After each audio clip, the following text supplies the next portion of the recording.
আমি খাটে ঘুমিয়ে আছি, আর তখনই আমার ফোনটা বেজে ওঠে। হ্যালো, আসসালামু আলাইকুম। ওয়ালাইকুম সালাম। কি করেন আপনি, আর কোথায় আপনি? ও তারিন, তুমি? আমি তো শুয়ে আছি। কয়টা বাজে? ও শিট, তাড়াতাড়ি কলেজে আসো। বলেই ফোন কেটে দিল। আর আমিও ফোনটা রেখে লাফিয়ে উঠে চলে গেলাম ফ্রেশ হতে। ফ্রেশ হয়ে এসে ডাইনিং টেবিলে গিয়ে বসি। কি রে, এত দেরি করে ঘুম থেকে উঠলি কেন? আর বলিও না, কাল রাতে ঘুম আসে নাই আমার। তাড়াতাড়ি নাস্তা দাও তো। তারপর নাস্তা করেই আম্মুকে বিদায় দিয়ে বেরিয়ে পড়ি। আর রাস্তায় দাঁড়িয়ে আছি রিক্সার জন্য। দাঁড়িয়ে নিজের পরিচয়টা দিয়ে দেই। বরাবরের মতো আমি মোহাম্মদ ওবায়দুর রহমান অন্তর, অনার্স 3য় বর্ষে পড়ি। আব্বু আম্মুর একমাত্র সন্তান আমি। আর সকালে যে কল দিয়ে আমাকে জাগিয়ে দেয় সে আমার ভালোবাসা তারিন, যার সাথে আমার 1.5 বছরের সম্পর্ক। আর বাকিটুকু না হয় গল্পেই জেনে নিয়েন। দাঁড়িয়ে আছি অসহায়ের মতো। শালার ভাগ্য এত খারাপ কেন? একে তো লেট, দ্বিতীয়ত রিক্সাওয়ালা মামারাও নাই। অন্তর, আমি দেখলাম কেউ একজন আমাকে ডাক দিল। দেখলাম সে আর কেউ না, আমার ক্লাসমেট ও হারামি বান্ধবী তানিয়া। তবে শুধু ক্লাসমেট ও বান্ধবী বললে হবে না, অন্য একটা পরিচয়ও আছে, আমার বেস্টুর জিএফ। তবে বন্ধুর জিএফ মানে আমার ক্লোজ ফ্রেন্ড, বলতে গেলে বেস্টিও। কিরে এভাবে দাঁড়াই আছিস কেন? খুশির ঠেলায় আহার, এই বেচারা, ওট রিক্সায়। আমিও লাফিয়ে রিক্সায় উঠে পড়ি। তুই না উঠতে দিলেও তোরে লাথি মারি ফেলে আমি রিক্সা নিয়ে চলে যেতাম আর কি। কুত্তা। চুপ কুত্তি। আর মামা রিক্সা চালান, এদের কথা শুনে লাভ নাই। পাবনার পাগলি এতে। রিক্সা চলতেছে আপন গতিতে, আর আমরা রিক্সায় যুদ্ধ করতে ব্যস্ত। রিক্সা ঠিক আমাদের কলেজের গেটে থামে। ওই কুত্তা, ভাড়া দে। দিমু তো গতকালকে। যা, আমি দিচ্ছি, কিপটা কোথাকার। তারপর তানিয়া ভাড়া দিয়ে দেয়। আমি তো মহা খুশি, টাকা বাঁচাইছি। একটা মাত্র কারণে তোকে সহ্য করতেছি, শুধু কাজটা শেষ হোক ব্যাস। যা, তোর কাজ করবো না আমি, মুড়ি খা। তারপর তানিয়ার সাথে ক্লাসের দিকে যেতে লাগি। ক্লাসে যেতেই আমরা দেখলাম স্যার ক্লাস করাতেছে। বাহ, এত তাড়াতাড়ি আসলেন? কি করে আপনারা? না মানে স্যার, রিক্সার চাকা পাংচার হয়ে গেছে, তাই দেরি হয়ে গেছে স্যার। বাহানা বানাইস না, তোরে হাড়ে হাড়ে চিনি আমি।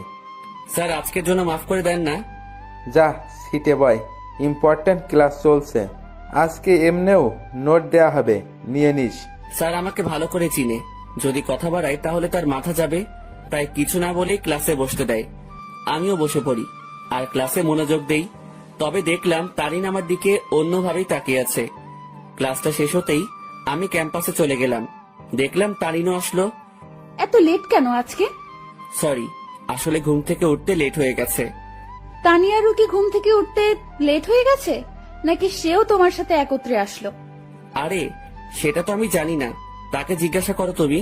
আর তুমি তানিয়াকে নিয়ে কথা বলতেছো কেন? সে তো আমার ফ্রেন্ড হয়।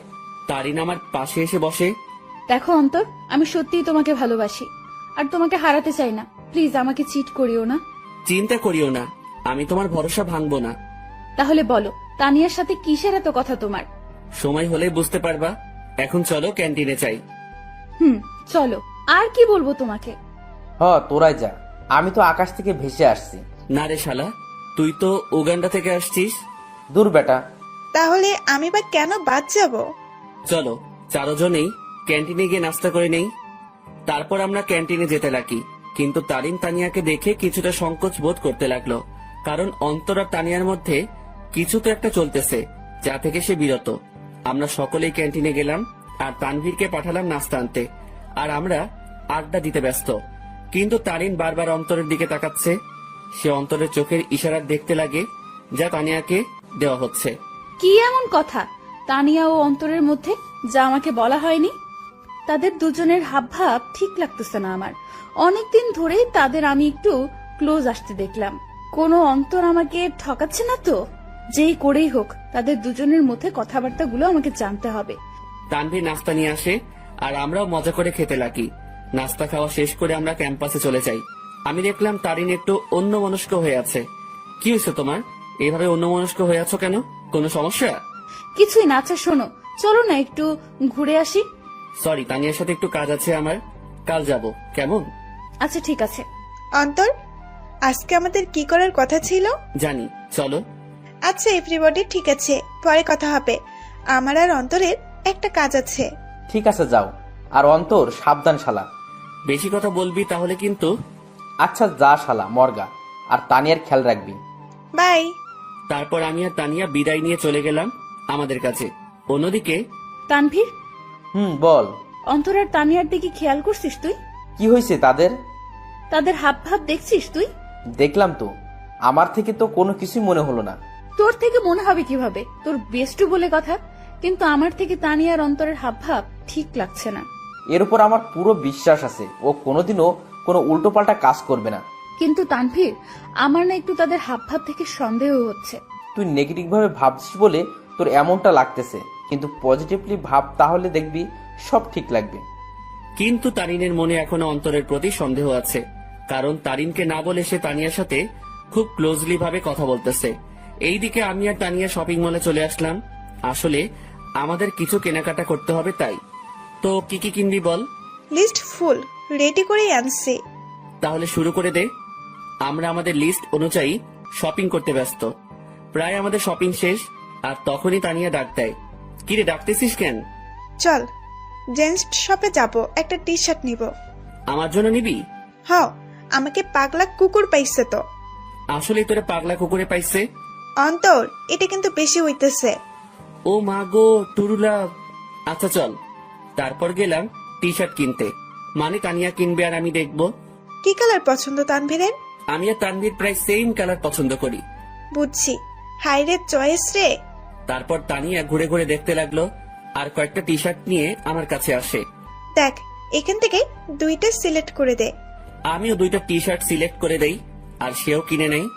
চল, খিদা লাগছে, কিছু খাওয়াবি? চুপচাপ বাসায় গিয়ে খেয়ে নিস। এমনিও টাকা আছে কিনা জানি না।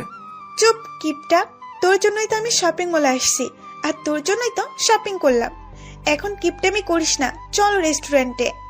আমি তো শপিং এ টাকা খরচ করলাম, তুই তো শুধু তানভীরের জন্য টি শার্ট নিলি। ওলে বাবারে, টাকা তোর একা যায় নাই, তোর শপিং এ আমি তানভীরের টাকাও আছে। আর এটা তো তোর জানের জন্য করতেছি আমরা। এখন কিপটামি না করে চল তো। বাবা গো, চল বুঝছি, 1 টাকাও বাসায় নিতে দিবি না। তারপর আমরা রেস্টুরেন্টে গেলাম। সেখানে গিয়ে আমরা বসে পড়লাম, আর তখনই তানভীর ফোন দেয়। হ্যালো, কে? শপিং হয়েছে মামা, নাকি আরো বাকি আছে? শপিং শেষ, শুধু লাস্ট জিনিসটা আনলেই সব কমপ্লিট। সেটা আমি আনবো তো সময় মতো, তুই চিন্তা করিস না। আচ্ছা, তারিন কি চলে গেছে? তবে মামা, তোকে আর তানিয়াকে সন্দেহের নজরে দেখতেছে। বলতেছে তোর আর তানিয়ার মধ্যে নাকি কিছু চলতেছে। হ, তাও তার জন্যই। তো কি করিস? আমি কি করবো? যা করার তোর তানিয়া করতেছে। আমারে লুটতেছে রে মামা। আজ যদি তানিয়ার সাথে ব্রেকআপ করতি, তাহলে এই দিন দেখতে হতো না আমার। সমস্যা নাই, তানভীর যদি আমাকে ছেড়ে দেয়, আমিও তোর গলায় পড়বো আর কি। যা লুট হ। আচ্ছা, খাওয়া দাওয়া করে নিয়ে জিনিস সহ তানিয়াকে বাড়ি দিয়ে আসিস। ভাই, তুই এসে নিয়ে যা না। সাথে সাথে তানিয়া আমার থেকে ফোন কেড়ে নিল, আর শুরু করে দিল তাদের প্রেমালাপ।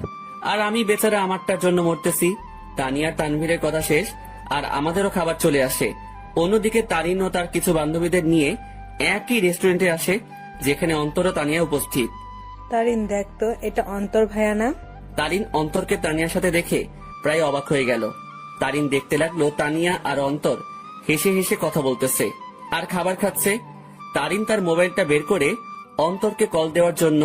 এইদিকে আমি জানি না প্ল্যান সাকসেস হবে কিনা, তবে আমি আমার কলেজাটাকে খুশি দেখতে চাই। আমরা তো সেটাই চেষ্টা করতেছি অন্তর, তুই চিন্তা করিস না। হঠাৎই আমার কলটা বেজে ওঠে, আর দেখলাম তারিন কল দিছে। আমিও রিসিভ করলাম। হ্যালো। কোথায় তুমি? আমি তো বাসায়। কেন? ও, কি করো তুমি? এই তো আছি। আর কি, মোবাইল নিয়ে। তুমি কি করো? আমিও মোবাইল নিয়ে ব্যস্ত। আচ্ছা, পরে কথা বলি, কেউ রুমের দিকে আসতেছে। Okay bye. তারপর কেটে দিল। কি বলে সে? আমি কোথায় কি করি এইসব? বাদ দে, তাড়াতাড়ি খাবার খেয়ে নে। অন্যদিকে তারিন অন্তরের মিথ্যা কথা শুনে মুখ চেপে কান্না করতে করতে বেরিয়ে যায়, সাথে তার বান্ধবীরাও। ও কেন আমার সাথে এত বড় প্রতারণা করলো? যদি আমাকে ভালো না বেসে থাকে, তাহলে কেন আমার ফিলিংস নিয়ে এইভাবে খেলা করলো সে? আমি কি ওকে ভালোবাসি নাই, নাকি আমার ভালোবাসায় কমতি ছিল? না, এর জবাব ওকে দিতেই হবে। তারিন কোনো মতে তার চোখের পানি ধরে রেখে বাড়ি চলে যায়। এইদিকে, ম্যাডাম চলেন, আজকে এমনিও অনেক কাজ আছে আমাদের। তারপর বিল মিটিয়ে তানিয়াদের বাড়ির দিকে চলে যাই। তবে তানিয়াদের পুরনো বাড়িতে যাই আমরা। তানিয়াদের পুরনো বাড়িতে আসার আগেই তানবীরকে কল দিয়ে আসতে বলে দেই, আর সে এখন উপস্থিত। সব নেওয়া হয়েছে তোর? হয়েছে, জাস্ট লাস্ট জিনিসটাই বাকি। মামা, তারিন কিন্তু তোর উপর সন্দেহ করতেছে। সে মনে করতেছে আমার কলিজার লগে তোর চলতেছে। আমাকে কি পাগলে পাইছে? এই সেমির সাথে আমার চলবো? ভাই রে ভাই, কি জিনিস রে এটা! আমার লুটি ফেললো। ভাই, একটু দেখে শুনে রিলেশন করতে পারিস না? ওই সাবধান। ঝগড়াঝাড়ি বাদ দে, আর এইগুলো আমাদের দিয়ে বাড়ি যা, আমরা কাজ শুরু করে দিব। ওকে, নেইগুলো, আমি গেলাম। তারপর তাদের জিনিসপত্রগুলো দিয়ে আমিও বাড়ি চলে গেলাম। কই ছিলি তুই? আসিলাম আর কি, মেসেজ দিছিলাম না, দেখো নাই? দেখছি। যা রুমে, আমি তোর জন্য চা আনতেছি। এই না হলে আমার আম্মু আমার কতই না খেয়াল রাখে, আমাকে কতই না ভালোবাসে। হাওয়া দাওয়া বন্ধ কর।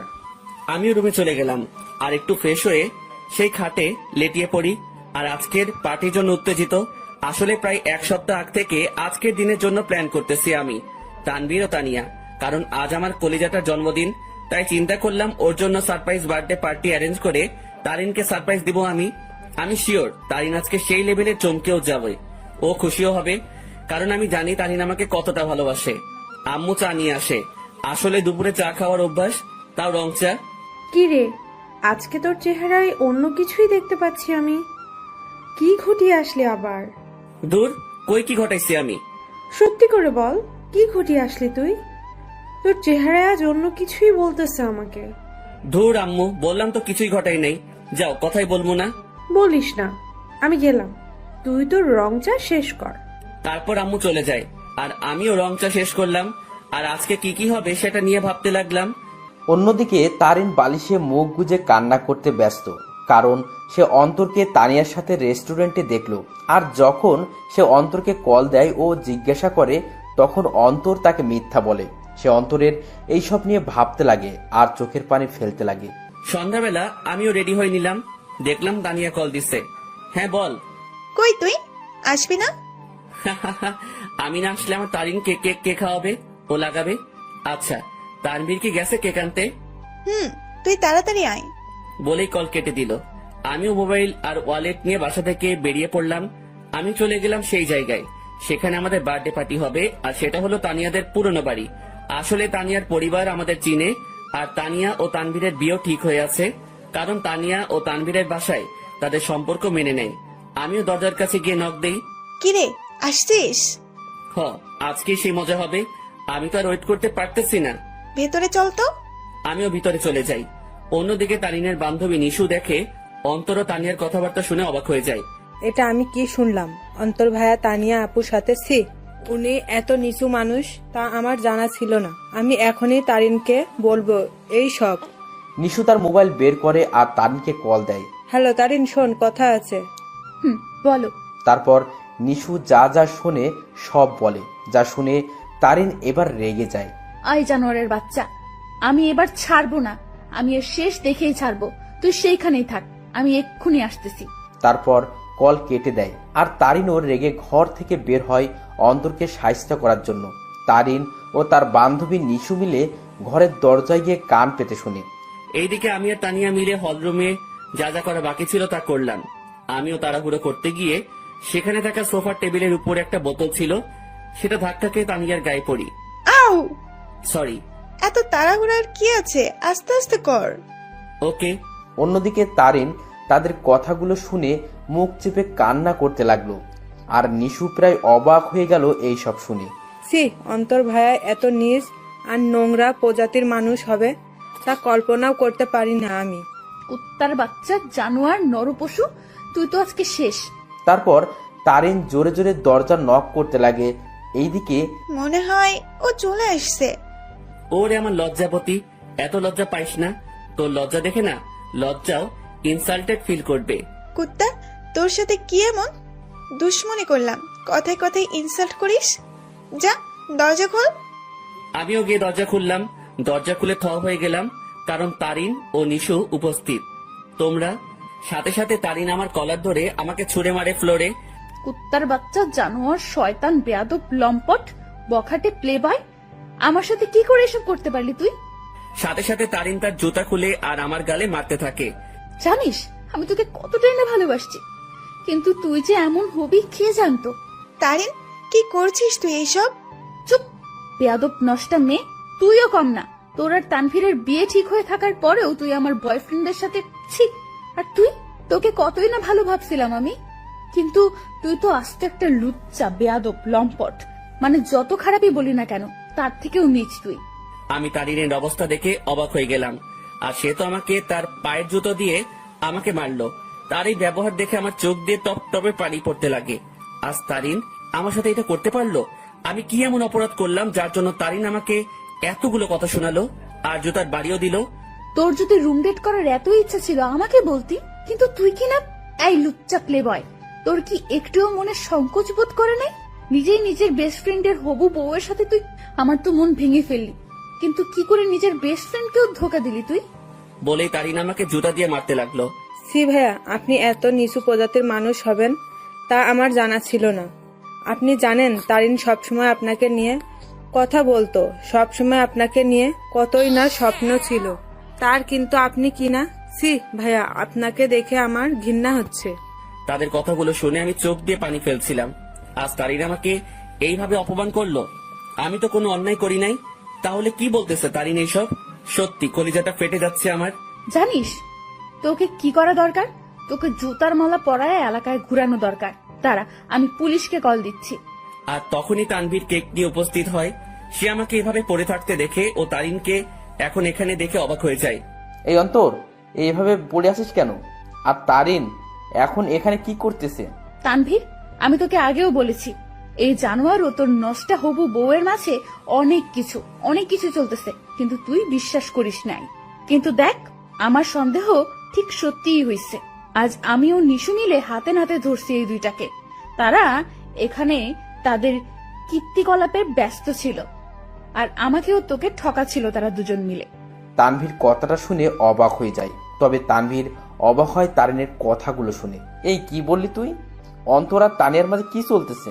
দেখ তুই, তাদের দুইটাকেই তানিয়ার পুরনো বাড়িতে ধরছি আমরা। দেখ, পুরনো বাড়িতে এসে তারা তাদের প্রেম লীলা চালাচ্ছিল, কিন্তু আজ ধরা খেয়ে গেল দুই নষ্টা।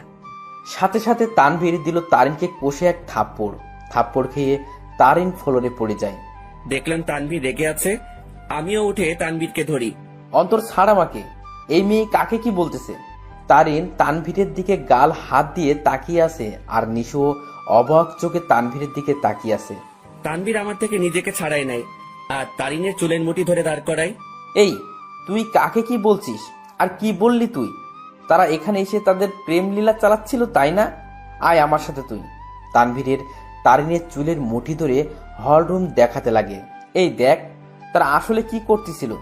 তোর জন্মদিন উদযাপন করার জন্য সে আজ থেকে 7 দিন আগে থেকেই তোকে খুশি করার জন্য আমাকে ও তানিয়াকে নিয়ে প্ল্যান করে। সে তোর হাসি মুখটা দেখার জন্য দেখ কি করছে। চারদিকে ভালো করে তাকিয়ে দেখো। তারিন ভালো করে দেখে পুরো হলরুম দেখে যা সম্পূর্ণভাবে সাজানো। সেখানে বেলুন, জরি কাগজ ও বিভিন্ন কাগজের কারুকার্য দিয়ে সাজানো। তারপর তানভীর তারিনের চুলের মুঠি ধরে বার্থডে অলবোর্ড দেখায়। কি, ওরা তো এখানে নষ্টামি করতে আসছে, তাহলে এই সব কোনো প্রয়োজন ছিল? উত্তর দে। তানভীর আবার তারিনকে চুলের মুঠি ধরে কেকের প্যাকেটের কাছে নিয়ে যায়। দাঁড়া, তাদের নষ্টমী আরো একটা নমুনা দেখায় বলেই সেই প্যাকেট খুলে দেখায়। দেখ, তাদের নষ্টামি উদযাপন করার জন্য বার্থডে কেক আনে, যেটা তো সুন্দর করে লেখা আছে হ্যাপি বার্থডে তারিন। তারিন এই সব দেখে তাদের মনের মধ্যে অন্তরের বিরুদ্ধে যত সন্দেহ ঘৃণা ছিল সব দূর হয়ে যায়, আর সেই সেখানেই হাউমাউ করে কান্না করে দেয়। কিরে, এখন কান্না করতেছিস কেন তুই? আরো দেখবি তাদের নষ্টামির নমুনা। আসলে তোদের মতো মেয়েরা না ভালোবাসতেই জানে না, শুধু মুখে ভালোবাসি ভালোবাসি বললেই হয় না, মনে প্রাণে বিশ্বাসও করতে হয় ভালোবাসার মানুষকে।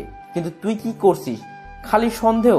হ্যাঁ, আমার বেস্টু খারাপ, কারণ সে তাকে খুশি করতে চেয়েছিল, আর আমি আমার সেই খারাপ বন্ধুকে নিয়ে গর্ব করি, কারণ সে মানুষকে ঠকায়নি কোনোদিনও। সে সব সময় সবাইকে হাসি খুশি দেখতে চাই, কিন্তু আড়ালে সে নিজেই কান্না করে যেত। কিন্তু যখন তুই তার জীবনে আসছিস, সে মনে করছিল সেও এখনো হাসি খুশি থাকবে, কিন্তু তুই আজকে তাকে সবচেয়ে বড় কষ্ট দিয়ে দিলি। হ্যাঁ, আমার বন্ধু জানোয়ার, কারণ সে তোকে হাসাতে চেয়েছিল, যার প্রতিদান আজ তুই দিয়ে দিলি। তানভীর, অন্তর কোথায়? নিশু, অন্তর কোথায়? নিশু চুপ হয়ে আছে। তানভীর সাথে সাথে বাইরে দৌড় দেয় অন্তরকে খোঁজার জন্য, কিন্তু অন্তরকে পায়নি সে। তারিন সেখানে কান্না করতে করতে বসে পড়ে।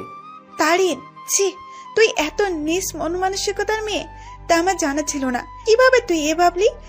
অন্তর আমাকে বান্ধবী মানে তো ঠিকই, সাথে ও আমাকে মন থেকে সম্মানও দেয়। আর তুই কি না? অন্তর তোর জন্য কতই না কি করতে চাইছিল। সে চাইছে তোকে সারপ্রাইজ বার্থডে পার্টি দেবে, কিন্তু তুই তাকে কি দিলি? অনেক অপমান ও জুতার বাড়ি। কি করে পারলি তুই এইসব ভাবতে? অন্তর তোকে কতটা ভালোবাসে তা আমি আর তানভীর ভালো করেই জানি, কিন্তু তুই ভালো যেহেতু বেসেছিস, তাহলে একটু ভালোবাসার মানুষকে বিশ্বাস করতে শেখ, সন্দেহ না। আমার মনে হয় না তুই অন্তরকে কোনোদিনও ভালোবেসেছিস, কিন্তু সে তোকে মনে প্রাণে ভালোবেসেই গেল। তানভীর বাইরে থেকে আসে। অন্তরকে পাইছো? না, তুমি একটু কষ্ট করে বাড়িতে খুঁজে দেখো তো। আর এই, তুই বের হ বাড়ি থেকে। তানভীর তারিনকে টেনে বাড়ি থেকে বের করে দেয়, সাথে নিশিও বেরিয়ে যায়। আর তানভীর ও তানিয়া মিলে পুরো বাড়ি খুঁজে দেখে, কিন্তু অন্তরকে খুঁজে পেল না। তারিন বাইরের রাস্তায় বসে বসে হাওমাও করে কান্না করতে লাগে। সে আজ তার সন্দেহের জন্য তার অতি প্রিয় একটা জিনিসের কাছে ঘৃণার পাত্র হয়ে গেল। কি করে আমার মাথায় এসব আসলো? কেন আমি অন্তরকে সন্দেহ করলাম? যে আমাকে বলেছিল আমাকে কোনোদিন ঠকাবে না, কিন্তু আমি তাকে বিশ্বাস না করে তাকে অনেক কথা শোনালাম, খুব জুতার বাড়ি দিলাম। ছেলেটা তো আমাকে হাসি খুশি রাখতে চেয়েছিল, কিন্তু আমিই ওকে কাঁদিয়ে দিলাম। বলে সে আরো কান্নায় ভেঙে পড়ে। এইদিকে আমি মেইন রোডে চলে আসলাম। আজ আমাকে আমার ভালোবাসা ভালোই একটা শিক্ষা দিল, আর বুঝিয়ে দিল আমি তার মনে কোনোদিনও জায়গা করে নিতে পারলাম না। আমি তার মনে বিশ্বাস জোগাতে পারলাম না। হয়তো আমারই ভুল ছিল, আগে তার মনে বিশ্বাস জোগানোটা দরকার ছিল। পরে না হয় তার জন্য কোনো কিছু করতাম। হয়তো আমার ভালোবাসায় কমতি ছিল, যার পরিণাম জুতার বাড়ি পেলাম। না, আর কোনোদিনও কাউকে ভালোবাসবো না, আর মনে আঘাত চাই না। আমি তারিনকে পেয়ে মনে করেছিলাম আমার দুঃখ কষ্ট ওর সাথে শেয়ার করব। মনে করলাম ও আমাকে বুঝবে, কিন্তু আমি ভুল ছিলাম। থাক, আর কাউকে ভালোবাসার প্রয়োজন নেই, আমি একাই ঠিক আছি। আর যদি কাউকে প্রয়োজন হয়, আমার বেস্টু ও আমার হৌভাবি আছে না, কিন্তু না আর কাউকে বিশ্বাস করব, না কাউকে মন দিব। কেউ চাই না, আমার শুধু পরিবার ও বান্ধবীদের নিয়ে থাকবো আমি মেইন রোডে হাঁটতে লাগলাম, মনকে শান্ত ও বোঝানোর জন্য যে তার জন্য কোনো ভালোবাসা নেই, আছে শুধু সন্দেহ আর সন্দেহ। আমিও মেইন রোডে যতদূর পারলাম হাঁটতে লাগলাম। কি বা করবো আমি? ভাঙা মনকে সান্ত্বনা দিতে চাচ্ছি। আমি চিন্তা করছিলাম মনের মতো একজন পেয়ে তাকে নিয়ে আমি হাসি খুশি থাকবো, কিন্তু ভাগ্য একটা মোড় দিয়ে দিল। রাত 11টা বাজে, আমি এখনো রাস্তায় হাঁটছি আর চোখের পানি ফেলছি। আমার ফোনটাও অফ করে রাখছিলাম যাতে কেউ আমাকে বিরক্ত না করতে পারে, কারণ আমি একটু একা থাকতে চাই। রাত 12টা বাজে, আমি রাস্তার এক কোণায় বসে আছি। তবে আজ আমার নেশার সাহায্য নিতে ইচ্ছা করছে, তাই আমিও উঠে হাঁটতে লাগলাম আর খুঁজতে লাগলাম কোনো দোকান খোলা আছে কিনা। আমি দেখলাম একটা টঙের দোকান খোলা, তাই আমিও চলে গেলাম। কি চাই মামা? আমি সংকোচ বোধ করতে লাগলাম, কারণ আমি আজ পর্যন্ত কোনো দিনও কোনো দোকানে গিয়ে সিগারেট চাই নাই। আরে ভাই, বলবেন তো কি লাগবে? সিগারেট লাগবে? আরে এটার জন্য এভাবে সংকোচ বোধ করছেন কেন ভাই? বলেন, কি সিগারেট দিব? আমি বেশিরভাগই ডার্বি, ব্যানসন ও গোল্ডলিপের কথা শুনেছিলাম, তাই চিন্তা করলাম তিনটাই নিয়ে নেই। ডার্বি, ব্যানসন ও গোল্ডলিপ তিনটার এক প্যাকেট দিয়ে দেন। তারপর দোকানদার আমাকে দেয় আর আমিও টাকা দিয়ে দেই। সাথে একটা লাইটারও নিয়ে নিলাম। আমিও যেতে লাগি। ভাই একটা কথা বলবো? জি বলেন। ভাই, আমি এই প্রথম দেখলাম কেউ একসাথে 3 ধরনের সিগারেট নিল। ভাই, আপনারা কি গ্রুপ মিলে আড্ডা দিবেন নাকি? সেটা আপনি না জানলেও চলবে। আপনার কাজ সিগারেট বিক্রি করা, এই সকল প্রশ্ন করা না। বলেই চলে আসলাম সেখান থেকে। তারপর আমিও আবারও মেইন রোডে গিয়ে সিগারেট ধরালাম।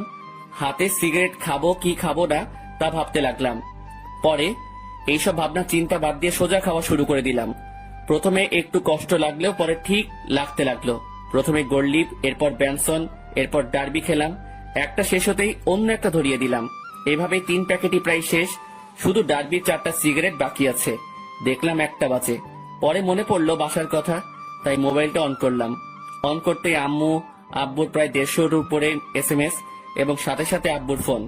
হ্যালো, কি রে? কই তুই? ফোন বন্ধ কেন তোর? আরে মোবাইল হঠাৎই বন্ধ হয়ে যায়, এতে আমার দোষ কোথায়? কি রে, তুই রেগে আছিস কেন? কি হয়েছে? আমার ইচ্ছা, আমার লাইফ, আমি যা খুশি করব। ফোনটা রাখো, আর আমি পরে আসবো, একটা পার্টিতে আছি, বাই বলেই কল কেটে দিলাম। এরপর বাকি যে সিগারেট গুলো ছিল সেগুলো একটার পর একটা শেষ করলাম। আমি চাচ্ছি সিগারেটের ধোঁয়া দিয়ে নিজের কষ্টটাকেও উড়িয়ে দিতে। প্রায় 2:30 বাজে আমি বাসার দিকে গেলাম। আমি দরজায় টান দিতেই দরজা খুলে যায়, আর আমি বাড়ির দরজা বন্ধ করে দিয়ে রুমে চলে যাই। শুয়ে থাকতে থাকতে ঘুম চলে আসে। অন্তর, অন্তর, আব্বু ওঠ, আর কতক্ষণ ঘুমাবি? সকাল হয়েছে তো। আম্মুর ডাকে আমি উঠে পড়ি। এভাবে কি দেখো তুমি? তোর চোখ লাল হয়ে আছে কেন? ধুর, বোকার মতো কথা বলিও না তো। কাল রাতে আসলাম কয়টায়, আমি ভালো করে ঘুমোতে পারি নাই তো, তাই। আমিও উঠে বাথরুমে ফ্রেশ হতে চলে যাই। সেখানে আমি আয়নায় আমার চোখগুলো দেখতে লাগলাম। আসলে আমার চোখগুলো লাল হয়ে আছে, তবে একটু ভয়ঙ্কর লাগতেছে দেখতে। এখন আমার চোখগুলো দেখলে মনে হবে আমি কোনো এক নরপশু হিংস্র হয়ে আছি, আর শিকার পেলে সোজা গিলে ফেলবো। আমি খেয়াল করলাম আমার গায়ের থেকে সিগারেটের গন্ধ আসতেছে, তাই পকেটে যা যা ছিল সব বের করে এক সাইডে রেখে সেই অবস্থায় গোসল করে নিলাম। তারপর রুমে গিয়ে একটা টি শার্ট ও প্যান্ট নিয়ে আবার বাথরুমে চলে গেলাম আর চেঞ্জ করে নিলাম। এরপর আমি আমার রুমে আয়নার সামনে গেলাম। সেখানে গিয়ে নিজেকে দেখতে লাগলাম। একদিনে কি থেকে কি হয়ে গেলাম আমি। আমার চুলগুলো ভেজা অবস্থায় আছে, তাই সেগুলো নেমে আছে, আর চুলগুলো বড় হওয়ার কারণে চোখ বরাবর আসলো। তবে সেই অবস্থায় নিজেকে দেখলাম আর নিজেই প্রায় ভয় পেয়ে গেলাম, কারণ আমার চুল ও চোখের জন্য একটা কি বলবো ভাই, বাদ দেন। আমিও ডাইনিং রুমে চলে গেলাম। দেখলাম আব্বুও উপস্থিত। আমিও টেবিলে বসলাম। কি রে, কাল রাতে কই ছিলি? একটা ফ্রেন্ডের বাসায় বার্থডে পার্টিতে ছিলাম। আমাদের একটু বলে যাইতি, ভালো হইতো। আমাদের কি চিন্তা হয় না তোর জন্য? সাথে সাথে টেবিলের উপর থেকে একটা গ্লাস নিয়ে ফ্লোরে আছাড় মেরে ভেঙে ফেলি। আমাকে পাইছোটা কি তোমরা? আমি কি মেয়ে নাকি যে আমাকে নিয়ে চিন্তা হয়? যদি এতই চিন্তা হয় তাহলে কেন বাইরের দুনিয়া দেখাইছো আমাকে? ঘরে আটকে রাখলেই হইতো। আমার অবস্থা দেখে আম্মু আব্বু দুজনেই নিস্তব্ধ হয়ে গেল, আর আমিও টেবিল থেকে উঠে সোজা রুমে চলে গেলাম। তখন মনে পড়লো ফোনের কথা। আমিও ফোনটা হাতে নিলাম। দেখলাম তারিনের নাম্বার থেকে অনেকগুলো মিসড কল। আমি ফোনটা খাটের উপরে ছুড়ে মারি। ফোন বাজতে লাগলো। দেখলাম আননোন নাম্বার থেকে কল আসছে। আমিও রিসিভ করলাম। হ্যালো, আসসালামু আলাইকুম, কে বলছেন? হ্যালো, কোথায় তুমি? কলেজে আসো নাই কেন? দেখো, দোহাই লাগে, একটিবার দেখা করো আমার সাথে। ওই আমাকে পাইছিস কি তুই? যখন ইচ্ছা কষ্ট দিবি, যখন ইচ্ছা পিরিত দেখাবি, তাই না? আর কোনো দিনও আমাকে কল দিবি না। তোর মতো ভালো মেয়ের সাথে আমার মতো লুচ্চা নষ্টা প্লে বয়ের কথা বলা উচিত না। রাখ ফোন বলে কল কেটে দিলাম, আর মোবাইলটা খাটে ছুড়ে ফেলি। লাগবে না কারো ভালোবাসা আমার, একাই ঠিক আছি আমি। অনেক কষ্ট দিয়ে এখন আলগা পিরিত দেখাইতে আসছে। না, এই সিমটাই ভেঙে ফেলবো আমি। না থাকবে সিম, না হবে কন্ট্রাক্ট। আমি মোবাইলটা হাতে নিয়ে তা খুলে সিম নিয়ে নেই, আর সেটা ভেঙে ফেলি, আর খাটে শুয়ে পড়ি চোখটা বন্ধ করে। হঠাৎই কেউ একজন আমার মাথায় হাত বুলিয়ে দিতে লাগে।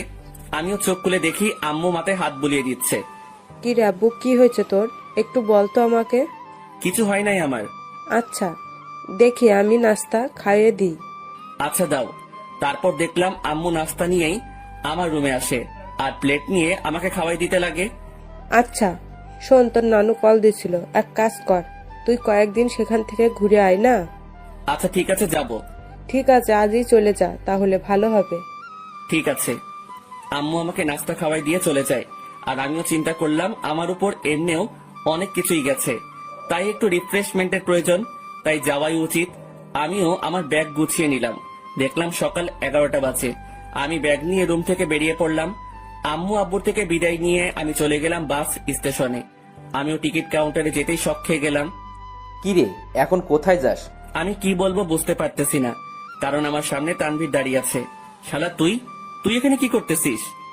শালা আমাকে একা করে কই যাচ্ছিস? আর ফোন বন্ধ কেন তোর? এমনি। এখন তুই এখানে কেন? আর কই যাচ্ছিস তুই? যাইতেছি আর কি, বেস্টুর নানার বাড়ি। মানে আমি তুই একই জায়গায় যাচ্ছি মামা। এবার কথা বলিস না, টিকিট নে। আমি আর কোনো কথা না বলে টিকিট নিতে গেলাম, কিন্তু প্রশ্ন হলো এই হারামি কি করে জানলো আমি যে এলাকা ছাড়তেছি? জি, 2টা টিকিট দেন তো জায়গার জন্য। নিয়ে নে, পরের বাস দেরি আছে। ঠিক আছে, দেন তাহলে। আমি 2টা টিকিট নিয়ে নিলাম, কিন্তু আমরা দুজন দু প্রান্তে বসতে হবে। আমরা বাসে উঠলাম। আমি শুধু একটা ব্যাগ নিয়ে আসলাম, যেটাতে কিছু জামা কাপড় ও আমার কিছু প্রয়োজনীয় জিনিস আছে। আমি আবার সিটে বসলাম। যাক ভালোই, আমাকে জানালার পাশ দেওয়া হয়েছে। এবার প্রকৃতি উপভোগ করতে করতে নানার বাড়ি যাওয়া যাবে। আমি দেখলাম তানভীর, আমি যে শাড়িতে বসলাম সে আমার বাম পাশের শাড়ির আমার সিট বরাবর 3 সিট পর তার সিট। আমি সিটে বসে আছি আর বাস ছাড়ার অপেক্ষা করতেছি। আমি জানালা দিয়ে বাহিরে দেখতে লাগি। এক্সকিউজ মি, এটা আমার সিট, আমি কি এখানে বসতে পারি? আমি কথা শুনে সাথে সাথে তাকালাম। দেখলাম একটা কালো বোরকা পরা একটা মেয়ে এই কথা বলল। কোনটা আপনার সিট? জি, আপনার পাশের সিট আমার। আমি কি এখানে বসতে পারি? পড়ে গেলাম মুসিবতে। আমি কিনা সিট পেলাম, তাও একটা মেয়ের পাশের সিট।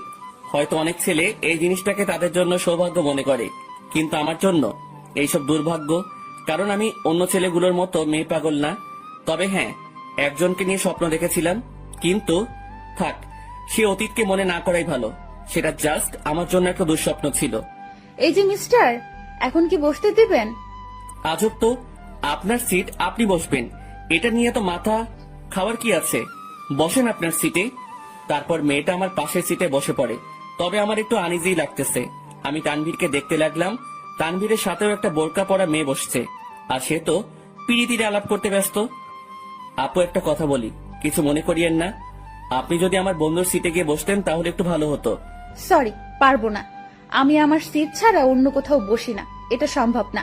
বাপরে বাপ, কি জিনিস রে ভাই! একটা ছেলে পাশে বসছে, আমি ছেলে হয়েও তার জন্য একটু সুবিধার জন্য কথা বললাম, আর সেই কিনা গাড়ি স্টার্ট করলো। গাড়ি চলতে লাগলো আপন শক্তিতে, আর আমিও জানালার বাহিরে তাকিয়ে প্রকৃতি উপভোগ করতে ব্যস্ত। আচ্ছা, যদি কিছু মনে না করেন, আমাকে কি জানালার সিটটা দিবেন? আমি দেওয়া নেওয়া বন্ধ করে দিছি, যেটা নিজের সেটাকে নিয়েই থাকি। আর আমার জানালার সিট পড়ছে, তাই আমি এখানে থাকবো। দিবেন না ভালো কথা, এত অ্যাটিটিউড দেখাচ্ছেন কেন? আমার অ্যাটিটিউড বেশি, তাই দেখাচ্ছি। নাও প্লিজ সাইলেন্ট। কিছুক্ষণ নীরবভাবে বসে বসে বাইরের প্রকৃতি দেখতে লাগলাম, আর প্রকৃতির বাজেও হারিয়ে যেতে লাগি। আর তখনই তারিনের মিষ্টি হাসিটি মনে চলে আসলো। সাথে সাথে আমি প্রকৃতি থেকে আমার মনোযোগ সরিয়ে নিলাম। কি হলো, শখ খেলেন নাকি? আমি কিছুই না বলে আমার পকেট থেকে মোবাইল আর ইয়ারফোনটা বের করে কানে লাগিয়ে দিলাম, আর গান শুনতে লাগলাম। কিছুক্ষণ গানের মধ্যে মগ্ন ছিলাম আমি, আর তখনই পাশ থেকে খোঁচা দেয়। সমস্যা কি? গান শুনছিলেন? না তো, ব্যাডমিন্টন খেলছিলাম। এত রাগ আর কি আছে? আপু, আপনার সমস্যাটা কি বলবেন? কোনো সমস্যা নেই। আচ্ছা, আপনি কি রোমান্টিক গান শুনছিলেন? বুঝছি। আপু, আসেন আপনি জানালার সিটে। মেয়েটাও খুশি হয়ে জানালার সিটে বসে, আর আমি পারতেছি না যে এখনই বাস থেকে নেমে যেতে। মেজাজটা খারাপ আগে থেকেই, আমার এখন আরো খারাপ করে দিল। আমি তানবীরকে দেখলাম শালা মেয়ের সাথে পিড়িতির আলাপ করতেছে। হয়তো শালা ভুলেই গেছে তার বিয়েও ঠিক হয়ে আছে। আমি তানবীরকে ডাক দিলাম। তানবীর সিট থেকে আসে, কোনো মতে দাঁড়ায়।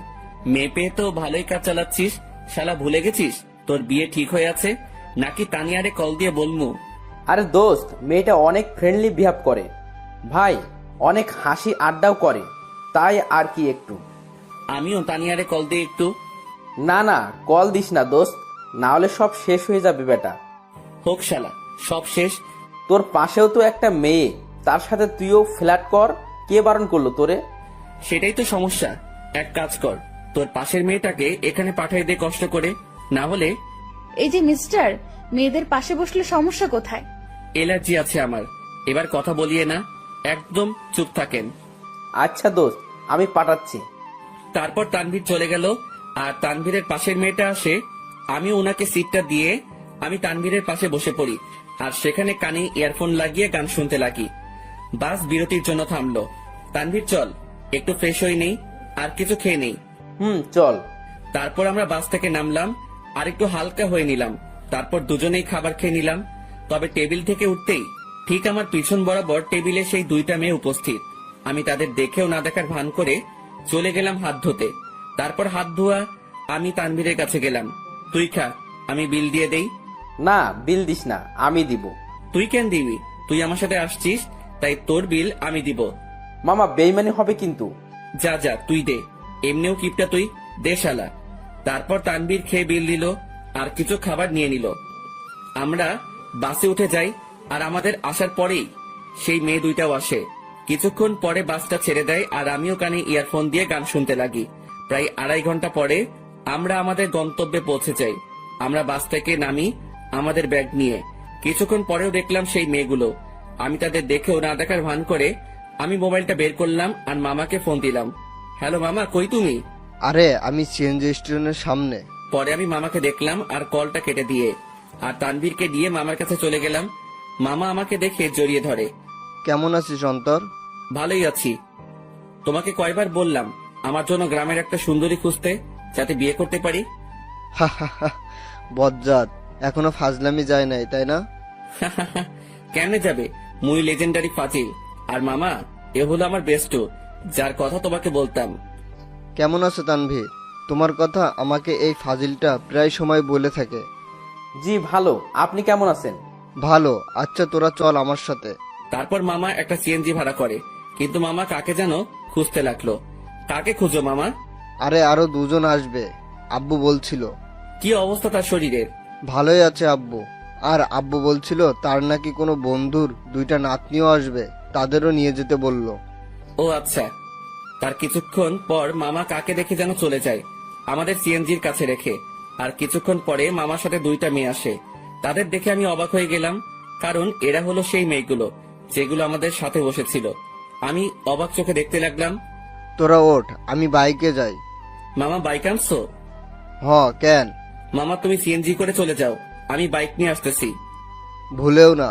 প্লিজ মামা, অনেকদিন পরে বাইক পাইলাম। কাল চালাস। আর কিছু বললাম না, কারণ মামার সাথে কথা বাড়ায় লাভ নাই। আমি আর তানভীর সিএনজিতে উঠে পড়ি আর পিছে সেই 2টা মেয়েই মজা করে বসে পড়ে। তারপর সিএনজি চলতে লাগে তার আপন গতিতে। আমিও গ্রামের পরিবেশ উপভোগ করতে করতে যেতে লাগি। মামা তার বাইক নিয়ে চলে যায়। আমরা আমার নানার বাড়ি পৌঁছে যাই। আমি দেখলাম নানা ভাই দরজায় দাঁড়ায় আছে। আমি নানা ভাইয়ের কাছে গেলাম আর নানা ভাইকে সালাম করলাম। কিরে নানা ভাই, কেমন আছিস? তারপর নানা ভাই আমাকে জড়িয়ে ধরে। আমি তো ভালোই আছি, তবে তোমার খবর জিজ্ঞাসা করবো না, কারণ তোমাকে দেখে পাওয়ারফুল মানুষ মনে হচ্ছে। কি মনে করিস? আমার অনেক শক্তি বলে তো 80 বছরে বেঁচে আছি। কিন্তু নানা ভাই, আমি তো শুনছি ভালো মানুষ তাড়াতাড়ি মরে আর শয়তান নাকি অনেক বছর বাঁচে। চুপ বেটা, ভিতরে যা। আমারে ধমকায় লাভ নাই নানা ভাই। তারপর তানভীরকে আমার কাছে ডাক দিলাম। নানা ভাই, আমার বন্ধু তানভীর, ও আমার সাথে আসছে। আসসালামু আলাইকুম। ওয়ালাইকুম আসসালাম। আমার বজ্জাত নাতিটা আমাকে নানা ভাইকে ডাকে, তুমিও আমাকে নানা ভাই ডাকতে পারো। জি আচ্ছা। মানিক, অন্তর তোর বন্ধুকে তাদের রুম দেখিয়ে দে। আচ্ছা আব্বু, তোরা আয় আমার সাথে। আমরা 2 জন মামার সাথে যেতে লাগি। আসলে নানাদের বাড়িটা বলতে গেলে বড় একতলা বিল্ডিং, যেটা একটু বড় করে বানানো হয়। মামা আমাদের একটা রুমে নিয়ে যায়। এটা তোদের রুম। আর তানভীর, তুমি আমাকে মামা ডাকতে পারো, অন্তর যেমনটা ডাকে আর কি। মামা না, এখন থেকে মামু ডাক মনে। আস্তে আস্তে শুরু করে দিলে। দাঁড়া, তোরে বিয়েটা করায়ে দিয়ে তোর বউয়ের হাতে তোরে শায়েস্তা করবো আমি। আগে নিজের গদি সামলাও। লাস্ট টাইম মামিকে দিয়ে কি করছিলাম মনে আছে নাকি? এবার আগের বারের থেকেও ডাবল হবে। তোরা ফ্রেশ হয়ে হলরুমে আয়, আমি গেলাম। কিরে ভাই, তুই তোর মামারে থ্রেট দেশ? আরে বেটা, আসলে আমাদের পরিবারটা একদম ফ্রেন্ডলি, তাই সবার সাথে হাসি মজা করেই থাকি। তোর মতো আমি একটা পরিবার পাইলে হইতো। আমার পরিবার মানে তোর পরিবার বেটা। এখন কথা না বলে ফ্রেশ হয়ে নে। তারপর তানভীর ফ্রেশ হয়ে নিল।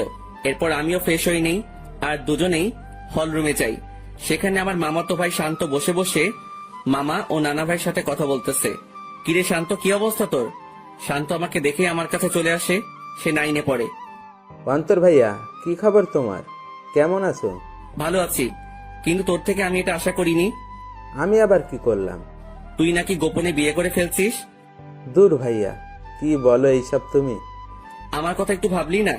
আমি তোর থেকে কত বড়, অথচ বিয়ের দিক দিয়ে ছোট বানিয়ে দিলি। কেমনে পারলি এটা করতে তুই? তোর তো বলছিলাম আমার জন্য মেয়ে খুঁজতে, আর তুই কি না, কাজটা ভালো করিস নাই তুই। দূর ভাইয়া, কে বলেছে তোমারে আমি বিয়ে করছি? আমার বিয়ের বয়স হয়েছে নাকি? আজকালকার পোলাপানগুলো বিশ্বাস নাই, বড় ভাইরে রেখে তারাই গোপনে কাজ সেরে ফেলে। আল্লাহ কোন যুগে আনলা তুমি আমারে? তোদের কথাবার্তা শেষ হলে নাস্তা কর। ও মামি, তোমার জামাই আমাকে বাস স্টেশনে মারছে। নাউজুবিল্লাহ, কিরে বেটা, আমি তোরে কই মারলাম? এই, তুমি অন্তরের গায়ে হাত দিছো? অন্তর আসতে না আসতেই কি মামারে এভাবে মারবি নাকি?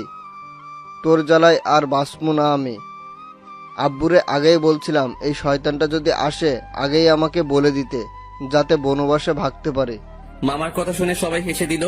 নানা ভাই, নানু কই? কি আমার উপর রাগ নাকি নানু?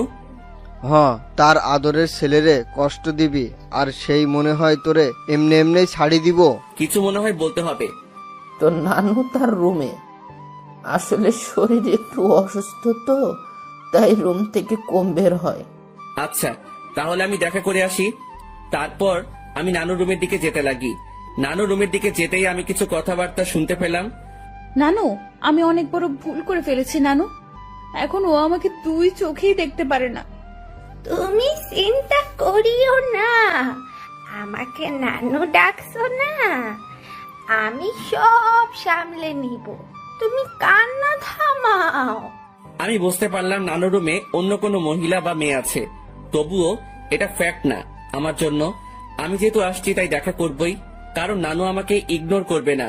তার কাছে আমি আগে, বাকি সবাই পরে। নানু, দরজা খুলে চাই। আর দেখলাম নানু দরজা খুলে নানু আমাকে জড়িয়ে ধরে। কেমন আছো নানু? ভালো, তুই কেমন আছিস?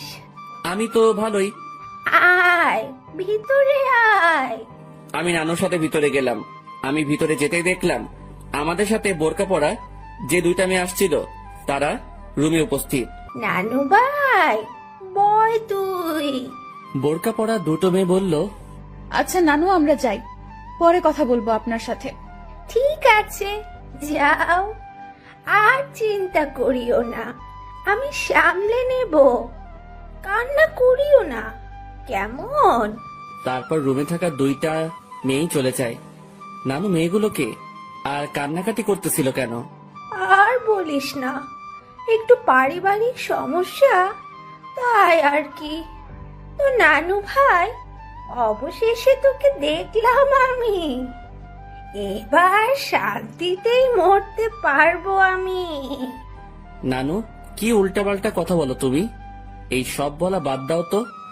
আচ্ছা নানু ভাই, বাদ দিলাম, এখন এটা বল, কেমন আছিস?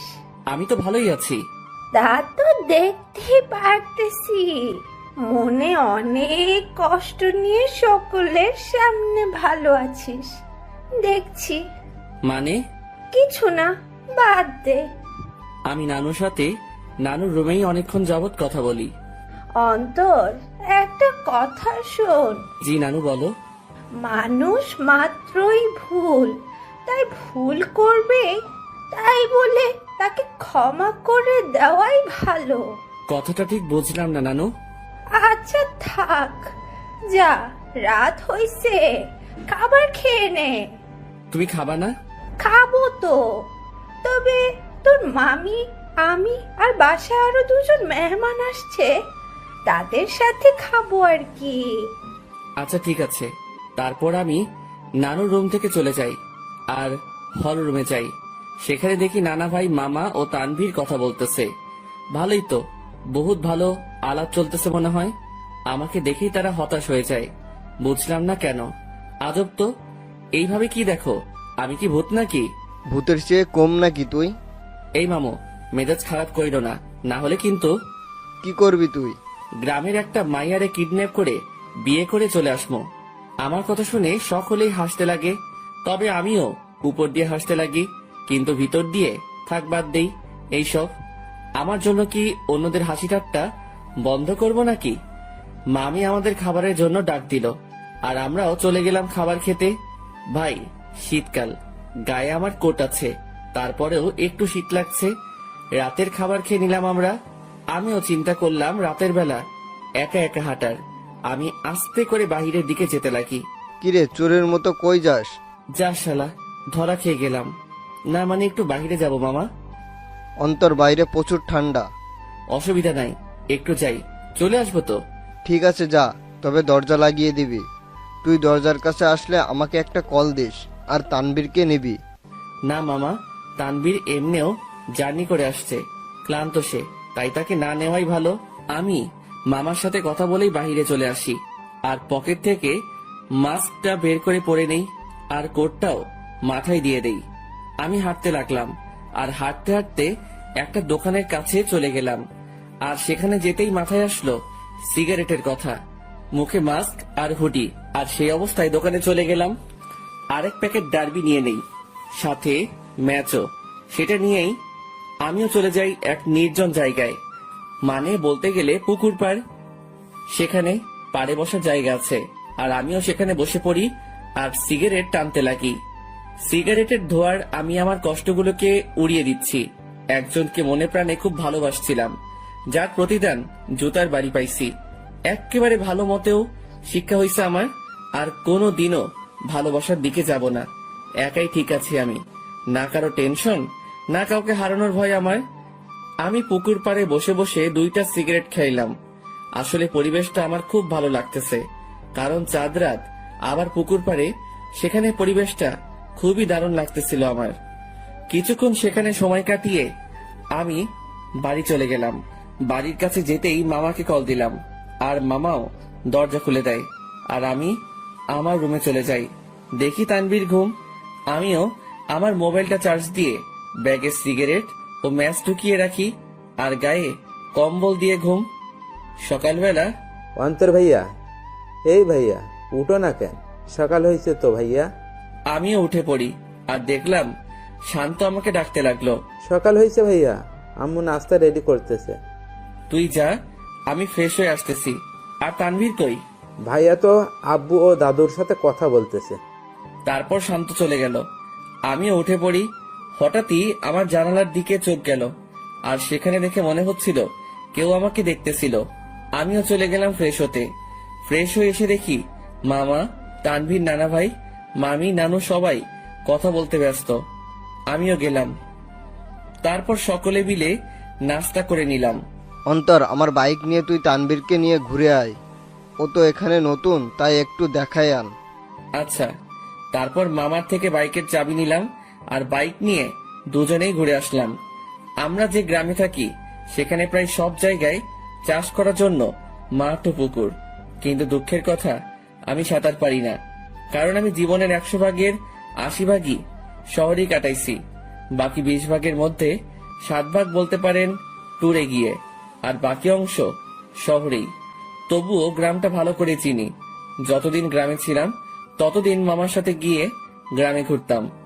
সকালবেলা আমি আর তানভীর অনেকক্ষণ ঘোরাঘুরি করলাম, আর দুপুরের দিকে আসলাম। বাইকটা রেখে বাড়িতে ঢুকলাম, আর দেখলাম নানা ভাই, নানু, মামা, মামি ও সেই 2টা মেয়েও আছে, আর তারা কথা বলতেছে। কিন্তু আজব ব্যাপার হলো, এরা বাড়িতেও হিজাব করে রাখছে।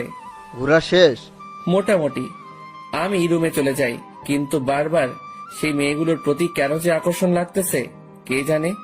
তবে ইচ্ছা তো করতেছে হুজুরনিগুলোর চেহারা দেখতে, কিন্তু ডাইরেক্ট বলা তো মুসিবত, থাক পরে সেটা ব্যবস্থা হবে আর কি। আমি রুমে গিয়ে ব্যাগ থেকে কিছু কাপড় বাহির করলাম, আর চিন্তা করলাম গোসল করব। কিন্তু মনে পড়লো এখানে তো পানির হিটার নাই যে ডাইরেক্ট বাথরুমে যাবো, সুইচটা ক্লিক করবো আর গরম পানি পামো। পড়লাম আরেক মুসিবতে। কেমনটা লাগে, ধুর, মামিকে বলবো গরম পানি করে দিতে। আমি যখনই রুম থেকে বের হব তার আগেই মামি উপস্থিত উইথ গরম পানি। এই না হলে আমার মামি আমার কখন কি লাগে তা তুমিও আম্মুর মতোই জেনে যাও। আমিও তো তোর আরাক আম্মু, এখন যা গোসল করতে, আমি পানি দিয়ে গেলাম। থ্যাংক ইউ মামি, আই লাভ ইউ বলতাম, কিন্তু মামা শুনলে হার্ট অ্যাটাক করবো। যা ফাজিল।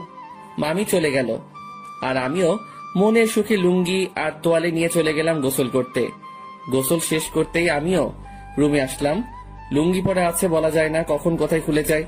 জীবনে 2টা কখন কোথায় খুলবে তা কেউ বলতে পারে না। 1 হলো কপাল, 2 হলো লুঙ্গি।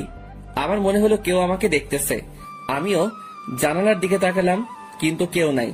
ভাই, বলা যায় না কখন কে এসে দাঁড়ায় থাকে, তাই প্যান্ট আর টি শার্ট বাথরুমে চলে গেলাম, আর সেখান থেকে চেঞ্জ করে আসলাম। আমি রুম থেকে বের হতেই এক হুজুরনি আমার সামনে এসে পড়ে। আমিও এড়িয়ে চলে যেতে লাগি। আর বাহিরে বাড়ির আঙিনায় রোদের মধ্যে দাঁড়ায় অনেক ঠান্ডা লাগতেছিল ভাই। বিশ্বাস করেন, শীতকালে শরীর ভিজা অবস্থায় কেউ গায়ে একটা ফু দেয় না, তা ব্রেকআপের চেয়ে কষ্টকর লাগে। তো আপনি এই বাড়ির লোক, তা আমাকে আগে বলতে পারলেন না? খালি খালি টেনশনে ছিলাম আমি।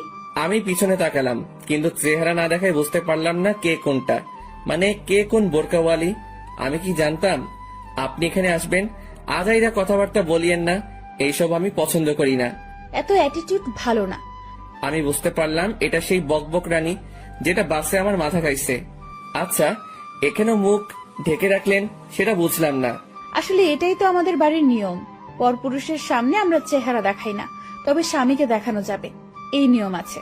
আচ্ছা, আপনি কি ম্যারিড? না, আপনি? আমি ম্যারিড। তো আপনার ওয়াইফকে না আনবেন? বন্ধুকে আনলেন কেন? ও ওর বাবার বাড়িতে গেছে। তবে একটা জিনিস আমি খেয়াল করলাম, মেয়েটা এমন ভাবে কথা বলতেছে মনে হয় সে আমার সম্পর্কে জানে, ও আমাকে চিনে। তাছাড়াও তার ভয়েসটা একটু একটু মাথা খাচ্ছে আমার। আচ্ছা, আপনি থাকেন কোথায়? সরি, বলা যাবে না। আচ্ছা, লাগবে না। আমি খেয়াল করলাম মেয়েটা আমার সাথে কথা বলতেছে তো ঠিকই, মানে তার কথার মধ্যে আমি অন্য একরকম কিছু পাচ্ছি। মামি আসে আর আমাদের খাবারের জন্য ডাক দেয়। আমিও চলে যাই। সেখানে দেখি মামা, তানভীর, নানা ভাই উপস্থিত ও তারা বসে বসে কথা বলতেছে। কিসের এত আলাপ তোমাদের? মনে হয় কোনো বড় ধরনের গন্ডগোল পাকানোর প্ল্যান চলতেছে তোমাদের। বিয়ের? কি? কার বিয়ে? কখন? কোথায়? কোন টাইমে? দাওয়াত দিছে তো? আমি কিন্তু যাবো। শালা তোর অভ্যাস চেঞ্জ হইল না। আরে বেটা, ফ্রি খাবার কেমনে মিস করবো বেটা? ও মামা, বলো না কার বিয়ে? আমি বিরিয়ানির চান্স মিস করতে চাচ্ছি না। তোর বিয়ে? কি? এবার খা নিজের বিয়ের বিরিয়ানি। মেজাজটা এখন 440 হয়ে গেল কিন্তু। আরে তোরা থাম তো। তারপর সবাই মিলে দুপুরের খাবার খেয়ে নিলাম। অন্তর, আজকে একটু বাজারে যাব, কিছু কিনতে হবে, তুই যাবি? আচ্ছা, গেলাম আর কি, সাথে তানভীরকেও নিয়ে নিব। আচ্ছা ঠিক আছে। অন্তর, আপুর সাথে কথা বলেছিলি? সকালে বলছিলাম, যখন তানভীরকে নিয়ে বের হয়েছিলাম তখন আম্মু কল দিছিল। আচ্ছা শোন, তোরা বাজারে যাবি ভালো কথা, আমার ওষুধ আনতে ভুলিস না। জি আব্বু। তবে আমি যাব না রে, আমার একটু শরীর খারাপ লাগতেছে। আচ্ছা ঠিক আছে, তুই রেস্ট নে, আমি আর মামা যাব। তো মামা কখন যাবা? এই বিকাল করেই যাব। আচ্ছা। তারপর আমি আমার রুমে চলে গেলাম। সেখানে গিয়ে কিছুক্ষণ রেস্ট করে নিলাম। বিকেলবেলা আমি মামার সাথে বাজারে যাওয়ার জন্য রেডি হচ্ছি। আসলে কোট নিয়ে নিচ্ছি, যাতে যদি আসতে দেরি হলেও ঠান্ডা সহ্য করতে না হয়। মামা বাইক নিয়ে দাঁড়ায় আছে, আমি বাইকে বসলাম। কিরে, বাইক চালাবি? না মামা, তুমি চালাও। তারপর মামা বাইক চালাতে লাগে আর আমিও বাইকে বসে আছি। বাইক চলতেছে আপন গতিতে আর আমি বাইকে চড়তেছি আর গ্রামের প্রকৃতি উপভোগ করতে ব্যস্ত। কিছুক্ষণ পরে আমরা বাজারে চলে আসি। মামা আমাকে নামিয়ে একটা জায়গায় বাইকটা রেখে আসে। আচ্ছা মামা, কি কি নিবা বাজার থেকে? ভাগিনা, অনেকদিন পরে আমাদের বাড়িতে আসছিস, সাথে তোর বন্ধু তানভীরকে নিয়ে আসছিস, তাই আব্বু আম্মু বলেছে তোদের দুজনের জন্য কিছু নিতে। মামা, কিছু লাগবে না আমাদের, তোমার অন্য কাজ থাকলে সেটা করো। আরে আই তো তুই। মামা আমাকে টেনে নিয়ে যায় আর একটা পাঞ্জাবি দোকানে নিয়ে যায়। সেখানে আমি দাঁড়াই আছি আর মামা দোকানদারের সাথে কথা বলতে ব্যস্ত। অন্তর, এদিকে আই তো। আমি মামার কাছে গেলাম। দেখ তো পাঞ্জাবিটা পছন্দ হয় কিনা। মামা আমাকে লাল কালারের পাঞ্জাবি দেখালো। মামা, লাল কেন? আমার তো বিয়ে না। বিয়ে হোক আর না হোক, কিন্তু এটা আমার পছন্দ হয়েছে আর আমি চাই বিয়েতে এটা তুই পরবি। তবে ভাগিনা, এটাতে তোরে বেশ মানাবে। আচ্ছা, তোমার পছন্দ হয়েছে তাহলে নাও। তারপর মামা পাঞ্জাবিটা নিয়ে নেয় আর আমাকেও বলে তানভীরের জন্য একটা পাঞ্জাবি দেখতে। আমিও তানভীরের জন্য একটা পাঞ্জাবি দেখি আর মামাও সেটা কিনে নেয়। হয়েছে মামা, এবার খুশি? এমন ভাবে কথাগুলো বললা মনে হয় আমাকে বিয়ে করানোর প্ল্যান করে আছো। সেটাই তো। কি? না মানে সেটাই তো, যাতে তোকে একটা বিয়ে করাই দিতে পারি। ধুর মামা, আপাতত একটু শান্তি দাও আমারে। বিয়ে করলে তো তোমার মতো হাল হবে আমার। আচ্ছা চল। আমি মামার সাথে যেতে লাগি। আমরা বাজারে হাঁটতে লাগলাম আর মামাও টুকিটাকি বাজার নিতে ব্যস্ত। আমিও মামার সাথে ঘুরে ঘুরে দেখতে লাগলাম আর তখনই একটা শাড়ির দোকানে চোখ পড়লো। যেখানে বাহির থেকে একটা শাড়ি দেখা যাচ্ছিল, যার রং ছিল গোলাপি। শাড়িটা দেখে তারিনের কথা মনে পড়লো, আর তারিনের পছন্দের কালারও গোলাপি। যেদিন প্রথম তারিনকে দেখি, সে গোলাপি জামা পরে কলেজে আসছিল, যা দেখে প্রায় কলেজের সকলেই তার দিকে তাকিয়েছিল, আর আমি তো দেখেই লাট্টু হয়ে গেছিলাম। আর সেদিনই তারিনকে আমার ভালো লেগে যায়। এরপর তারিনের পিছেই পড়ে যাই, আর প্রায় একটা সপ্তাহের মতো পিছে পড়েছিলাম। এরপর একদিন তানভীর শালা সাহস জাগিয়ে দেয় আর প্রপোজ করি, আর সেও সাথে সাথে অ্যাকসেপ্ট করে নেয়, আর বলে নাকি সেও নাকি আমাকে পছন্দ করত, কিন্তু আমার রাগের জন্য আমার সামনেও আসতেও ভয় পেত। আসলে আমি সব সময় নিজেকে শান্ত রাখার চেষ্টা করি, কিন্তু যখন রেগে যাই তখন শান্ত হতে অনেক সময় লাগে, আর যার উপর রেগে যাই তাকে সহজে ক্ষমা করি না। কিন্তু তারিনের ব্যবহারটা আমার মোটেও ভালো লাগেনি। আসলে আমি বুঝতে পারলাম তার মধ্যে আমার জন্য কোনো ভালোবাসাই ছিল না, জাস্ট ভালো লাগাই ছিল, যেটাকে আমি ভালোবাসা ভেবে বসেছিলাম। আর সেটাই আমার বড় ভুল ছিল। ভালোবাসা মানে একে অপরের প্রতি বিশ্বাস, ভরসা। কিন্তু তারিনের জন্য আমি তানিয়ার সাথে মিলে তারিনের বার্থডে সেলিব্রেশন করার জন্য প্ল্যান করলাম, কিন্তু তারিন মনে করে বসেছিল আমার আর তানিয়ার মধ্যে কোনো কিছু চলতেছে। যদি তারিন আমাকে বিন্দু মাত্র বিশ্বাস করত, তাহলে সেটা কখনোই মাথায় আনতো না। কিন্তু তারিনের মনে ভালোবাসা ছিল না, তাই সে আমাকে তানিয়ার সাথে মিশতে দেখে সন্দেহ করতে লাগলো। আমি মনে করেছিলাম তারিনকে তার বার্থডে পার্টির সারপ্রাইজ দিব, কিন্তু সেই আমাকে বড় ধরনের সারপ্রাইজ দিয়ে বসে আছে। তার জন্য আমি একটা সপ্তাহ শান্তিতে ঘুমাতে পারি নাই, কারণ আমি তারিনের জন্য তার পছন্দের জিনিসগুলো কিনতে আনতে ব্যস্ত, কারণ আমি তারিনকে খুশি দেখতে চাই। তার জন্য এত কিছুই করে শেষমেশ জুতার বাড়ি ও মিথ্যা অপবাদ পেলাম। সে না জেনেই আমাকে এভাবে আঘাত করলো। যদি তার মনে আমার জন্য বিন্দুমাত্র ভালোবাসা থাকতো, তাহলে সে আমাকে সন্দেহ না করে আমার প্রতি বিশ্বাস রাখতো। কিন্তু সে থাক, যা হয়েছে ভালোই হয়েছে। আমিও উচিত শিক্ষা পেলাম, আর বুঝতে পারলাম তারিন আমাকে কেমন ভালোবাসছিল। কিরে, কি ভাবছিস? কই কিছুই না। আচ্ছা, নানা ভাইয়ের ওষুধ নিছো? নিব, কিন্তু তোর চোখে পানি কেন? আরে চোখে বালি ঢুকছে, সেটার জন্য। আমার সাথে আয়। আমি মামার সাথে গেলাম, আর মামা একটা কলের কাছে নিয়ে যায়, আর আমিও মুখ ধুয়ে নেই। আসলে তারিনের কথা মনে করতে করতে ওই দিনের ঘটনাটাও মনে পড়ে গেল আমার, তাই চোখেও পানি চলে আসে। সেদিন তারিন আমাকে যেভাবে মারলো, আমি বুঝতে পারলাম সে কতটা ঘৃণা করে আমাকে। সে সত্যি না জেনেই আমাকে আঘাত করলো, যা থেকে বোঝা যায় তারিনের ভালোবাসা কত দূর। চল বাড়ি যাব, বাজার শেষ। নানা ভাইয়ের ওষুধ নাও। মামা চলে গেল ওষুধ নিতে, আর আমাকে বাজারের ব্যাগ ও পাঞ্জাবির প্যাকেটগুলো দিয়ে গেল। আমিও সেগুলো নিয়ে বাইকের কাছে চলে গেলাম। আজ তারিনের কথা মনে পড়তে লাগলো, কিন্তু তাকে এখন আমি ঘৃণা করি। তার ভালোবাসার রূপ দেখলাম ভালো করেই। জানি না কোথায় আছে সে, কি করতেছে। দূর, এর কথা কেন ভাবতে লাগলাম? সে যেখানে থাক ভালো থাক, মোট কথা আমার থেকে দূরে থাকলেই ভালো। আমার আশেপাশেও যাতে এই মেয়েটাকে যেন না দেখি আমি। মামা ওষুধ নিয়ে আসে, তারপর মামা বাইক নেয়, আর আমিও বসে পড়ি ব্যাগ নিয়ে। তারপর আমরা বাড়ি ফিরি। আমি ব্যাগগুলো ডাইনিং টেবিলে রেখে আমার রুমে চলে যাই। সেখানে বসে বসে আমিও মোবাইল নিয়ে ব্যস্ত, কিন্তু তানভীর রুমে ছিল না। শালা ঠান্ডার মধ্যে গেল কই? কিছুক্ষণ পরে মামি আসে আর নাস্তার জন্য যেতে বলে। আমিও মোবাইল চার্জে লাগিয়ে নাস্তা করতে চলে যাই। দেখলাম তানভীর উপস্থিত, আর সে মামা ও নানা ভাইয়ের সাথে কথা বলতেছে। কিরে তানভীর, কই ছিলি তুই? আরে এমনি একটু বের হলাম আর কি। তারপর নাস্তা করি আর রুমে চলে যাই। সেখানে তানভীরও আসে। তোর নাম্বার বন্ধ কেন? কি বলিস, নাম্বার বন্ধ? কোনটা? কেন, শেষে 86 ওইটা? ও ওইটা? ওইটা তো নষ্ট হয়ে গেছে। নষ্ট হইছে নাকি তুই নষ্ট করছিস? আমি করছি। কেন, তোর কাছে আমার শেষে 68 ওয়ালা নাম্বারটা নাই? আছে তো। সেটাতে কল দিলে পাবি।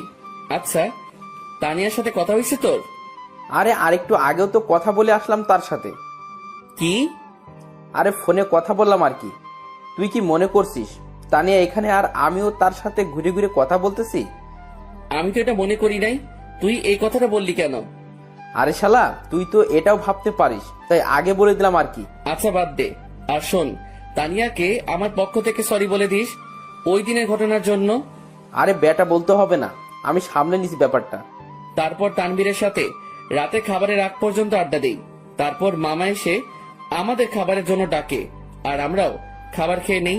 এরপর রাতে আম্মু আব্বুর সাথে কথা বলে নিলাম আর মোবাইলে সকাল ভোরের জন্য অ্যালার্ম দিলাম, যাতে সকালে উঠে নামাজ পড়ে গ্রামের শীতকালের সকালের দৃশ্য উপভোগ করতে পারি। এরপর দিলাম ঘুম। সকাল ভোরে আমার অ্যালার্ম বেজে ওঠে আর আমিও উঠে পড়ি। আমার অ্যালার্ম শুনে তানভীর কিছুটা নড়ে ওঠে, আমিও অ্যালার্মটা বন্ধ করে দেই আর শালা আবার ঘুম। আমিও ফ্রেশ হয়ে নেই আর বাসার থেকে উজু করে নেই। এরপর দরজা খুলে আমিও চলে গেলাম মসজিদে ফজরের নামাজের জন্য। মসজিদে নামাজ শেষ করে এবার বেরিয়ে পড়লাম ঘোরার জন্য। চারিদিকে কুয়াশায় ঘেরা, সামনে কি আছে কেউ দেখতে পারবে না। আর গ্রামের পরিবেশে এটা একটা অসাধারণ ও মুগ্ধকর মুহূর্ত। তবে এটাই না, এখন সবচেয়ে আকর্ষণীয় জিনিস দেখার বাকি, যেটা প্রায় অনেকে দেখতে গ্রামে আসে। আর সেটা হলো শীতকালে সকাল ভোরে সূর্যোদয়। ভাগ্যিস আমি কোট শু পরে বের হইছি, না হলে এমনিও ঠিক না জমে কুলফি হয়ে যাইতাম। আমি হাঁটতে লাগি আর কিছু স্বপ্ন দেখছিলাম, সেইগুলো ভাবতে লাগি। একদিন এক শীতের সকালে তাকে নিয়ে হাঁটবো, একটা চাদরকে দুজনে ভাগাভাগি করে নিয়ে পড়বো, একে অপরকে ধরে সেই কুয়াশা ভরা রাস্তায় একে অপরকে নিয়েই মগ্ন থেকে হেঁটে যাব। তাকে নিয়ে শীতের সকালে সূর্যোদয় দেখব আর সকালবেলা দুজনে ঠান্ডা ঠান্ডা খেজুরের রস খাবো। হয়তো এটা কোনোদিনও পূরণ হবে না, স্বপ্নই থেকে যাবে। থাক, কেউ লাগবে না আমার। আমার লাইফ আমি একাই এনজয় করব। তার ভালোবাসার কোনো প্রয়োজন নেই আমার। তার ভালোবাসার নমুনা দেখলাম ভালো করেই। যার মধ্যে আমার জন্য বিন্দুমাত্র বিশ্বাস নেই, সে কি করে আমাকে ভালোবাসবে? ভালোবাসার মধ্যে বিশ্বাসের অবদান বেশি, কারণ একে অপরের প্রতি বিশ্বাসী ভালোবাসাকে আরো বাড়িয়ে তোলে। সূর্যোদয় শুরু হয় আর আমিও রাস্তায় দাঁড়িয়ে দেখতে লাগি। পকেটে হাত দেওয়া অবস্থায় সেই মুগ্ধকর দৃশ্য দেখতে ব্যস্ত আমি। সূর্যোদয় শেষ আর কুয়াশাও আস্তে আস্তে দেখা যেতে লাগে আর শেষ হতে লাগে। তাই আমিও চিন্তা করলাম, শীতের সকাল, দেখি যদি কোনো চায়ের দোকান পাই তাহলে এক কাপ গরম চা খাওয়া যায়। আমিও হাঁটতে লাগি আর ভাগ্যক্রমে একটা চায়ের দোকানও পেয়ে গেলাম। আমিও সেখানে যাই। এক কাপ চা দেন তো। জি দিচ্ছি, বসেন। আমি বসে আছি আর পকেটে হাত, কারণ হাত প্রায় ঠান্ডা হয়ে আসছে। এখন যদি তানভীরের পাশে থাকতো তাহলে আমার এই ঠান্ডা হাত তার পিঠে ঢুকাই দিতাম। প্রতি শীতেই সালারে এই চাকা দিই আমি। চা দিয়ে গেল আর আমিও পকেট থেকে হাত বের করে দুই হাত দিয়েই চায়ের গ্লাস ধরি। চায়ের গ্লাসের তাপ দিয়ে হাত গরম করতেছি আর একটু একটু চুমুক দিচ্ছি চায়ে। চা খাওয়া শেষ করলাম আর পকেট থেকে মানি ব্যাগটা বের করে চায়ের বিল দিয়ে দিলাম আর সেখান থেকে চলে আসলাম। আমি বাড়ির দিকে যেতে লাগি। বাড়ি আঙিনায় যেতে দেখি সামনে একটা সিএনজি, মনে হয় বাড়িতে কেউ আসছে। থাক, যেই আসুক আমার কি। আমিও আস্তে করে বাড়িতে ঢুকে যাই আর নিজের রুমের দিকে চলে যাই। রুমে প্রবেশ করা মাত্রই আমার চোখ কপালে উঠে গেল। তোমরা? কি রে হারামজাদা, ভালোই তো মজা মাস্তিতে আসিস। জি হ্যাঁ, আমার রুমে আমার আম্মু আব্বু উপস্থিত আর তানভীরও ঘুম থেকে উঠে গেছে। তোমরা এখানে কেমনে? কালকে না তোমাদের সাথে কথা বললাম আমি? আমরা 11টার গাড়িতে উঠি আর এখানে চলে আসি। এখানে আসার কারণটা কি? তাও হঠাৎ করে চলে আসলা, ব্যাপারটা বুঝলাম না। আমার আম্মু আব্বুর বাড়ি আর আমি আসবো না, এটা কি ধরনের কথা? আসবে মানা কে করলো? কিন্তু হঠাৎই না বলে চলে আসলা, ব্যাপারটা আমাকে একটু চিন্তায় ফেলে দিল। চুপ হারামজাদা, এত চিন্তা করতে হবে না তোকে। তোর জন্য আমি তানভীরকে মারলাম। মানে? আর বলিস না দোস্ত, আমাকে তুই মনে করে আমি ঘুমানো অবস্থায় মাথায় দিল একটা। তুই শালা মাইরের যোগ্য। আম্মুর কাছে গিয়ে আম্মুকে জড়িয়ে ধরলাম। তো মাই আম্মা যান, একটু বলবেন আপনার চেহারা এত খুশি কেন? কারণ আমার আব্বু জানটাকে পেয়ে গেলাম যে। কেমন আছিস আব্বু? কোনো অসুবিধা হচ্ছে না তো? আর বলিও না আম্মু, রাতের বেলা মশারা আমার কিস নিতে নিতে আমার ইজ্জত আস্ত রাখে নাই। এখন বউকে কি বলবো সেটাই সমস্যা। আমার কথা শুনে আম্মু আব্বু হেসে দেয়, কিন্তু তানভীরের মুখে অন্য কিছু দেখতে পাচ্ছি। কিরে তানভীর, তোর কি হয়েছে আবার? কই কিছুই না, আমার ঠান্ডা লাগছে, আমি ঘুমাই। যা ঘুমা তুই। আমি আম্মু আব্বুকে নিয়ে হলরুমের দিকে গেলাম আর দেখলাম মামা নানা ভাই কথা বলতেছে। আপু, এটা কি আসলে তোর ছেলে? কেন, তোরে কি করলো? আর বলিস না আপু, আসতে না আসতেই আমার জীবনের অর্ধেক আগেই টানা করেছে আর এখন বাকিটুকু করতেছে আর কি। এই মামা, মেজাজ গরম করিও না, না হলে যে একেবারে জায়গা বরাবর বাস দিব। আল্লাহ কি দেখে তোরে বানাইছে বুঝি না, একবারে ফাজিল, এর বাপ তুই। আজ আছি তো তাই এসব বলতেছো। একদিন এই ফাজিলটা থাকবে না, সেদিন মিস করলেও লাভ হবে না মামু। প্রথম কথা, তুই ফাজিল না, শয়তানের নানা, আর শয়তান মরে না, বুঝছস? ওকে, দেখা যাবে। মামা ভাগিনার ঝগড়া শেষ হয়েছে? হয় নাই, আরো বাকি আছে। মামু, মেজাজটা কিন্তু 440 করছো। কোন সময় কোন অঘটন ঘটাই দেই আর তোমারে ফাঁসাই দিব কিন্তু। কেন, কি করবি তুই? বেশি কিছু না, গ্রামে কোনো এক আন্টিকে টাকা দিয়ে ভাড়া করে আনবো। কেন, গ্রামের মহিলা এনে কি করবি? বেশি কিছু না, তারে বলবো তোমার জিএফ হিসেবে নিজেকে পরিচয় দিতে, বাকিটা মামি সামলাবে আর কি। কথাটা শুনে আব্বু আম্মু নানা ভাই হেসে দিল, আর মামার মুখের রিয়াকশন দেখে আমার হাসি আসতেছে। মামা ফুল শক খেয়ে গেল।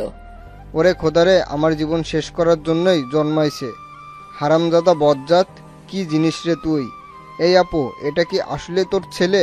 আমার সন্দেহ হচ্ছে, এটাকে মনে হয় ভুল করে নিয়ে নিচ্ছিস তুই। আম্মু আব্বু হাসতেছে কারণ তারা ভালো করে জানে মামা ভাগিনার কাণ্ড। এভাবে কিছুক্ষণ মজা করে রুমে চলে যাই। সকালে নাস্তার সময় আমরা সকলে একত্রে হই। আমি, আব্বু, মামা, নানা ভাই, শান্ত, তানভীর, আমরা সকলে নাস্তা করে নিলাম।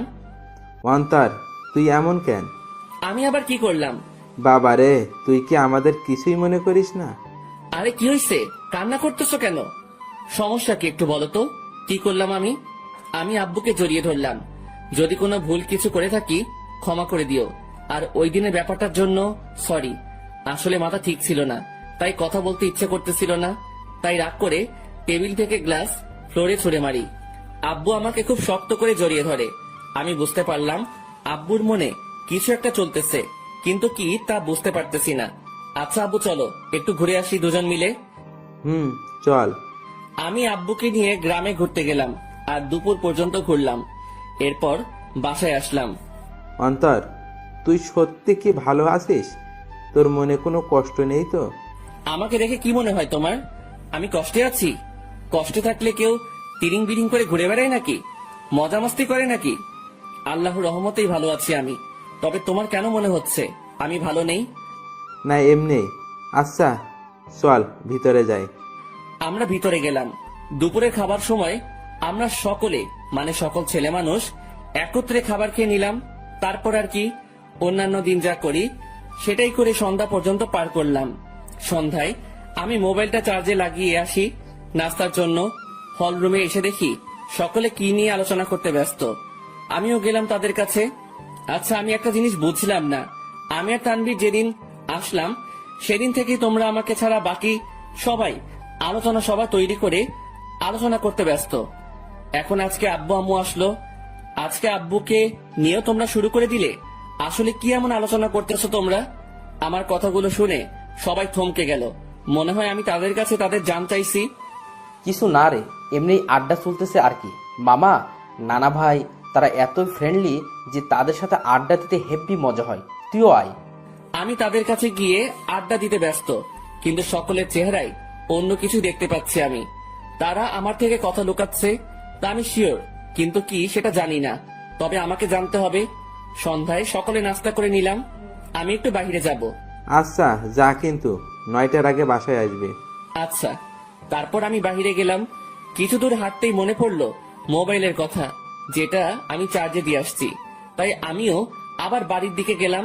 দরজা মুখোমুখি দেওয়া, আর আমি হলরুমে যেতেই দেখি সেখানে কেউ নেই।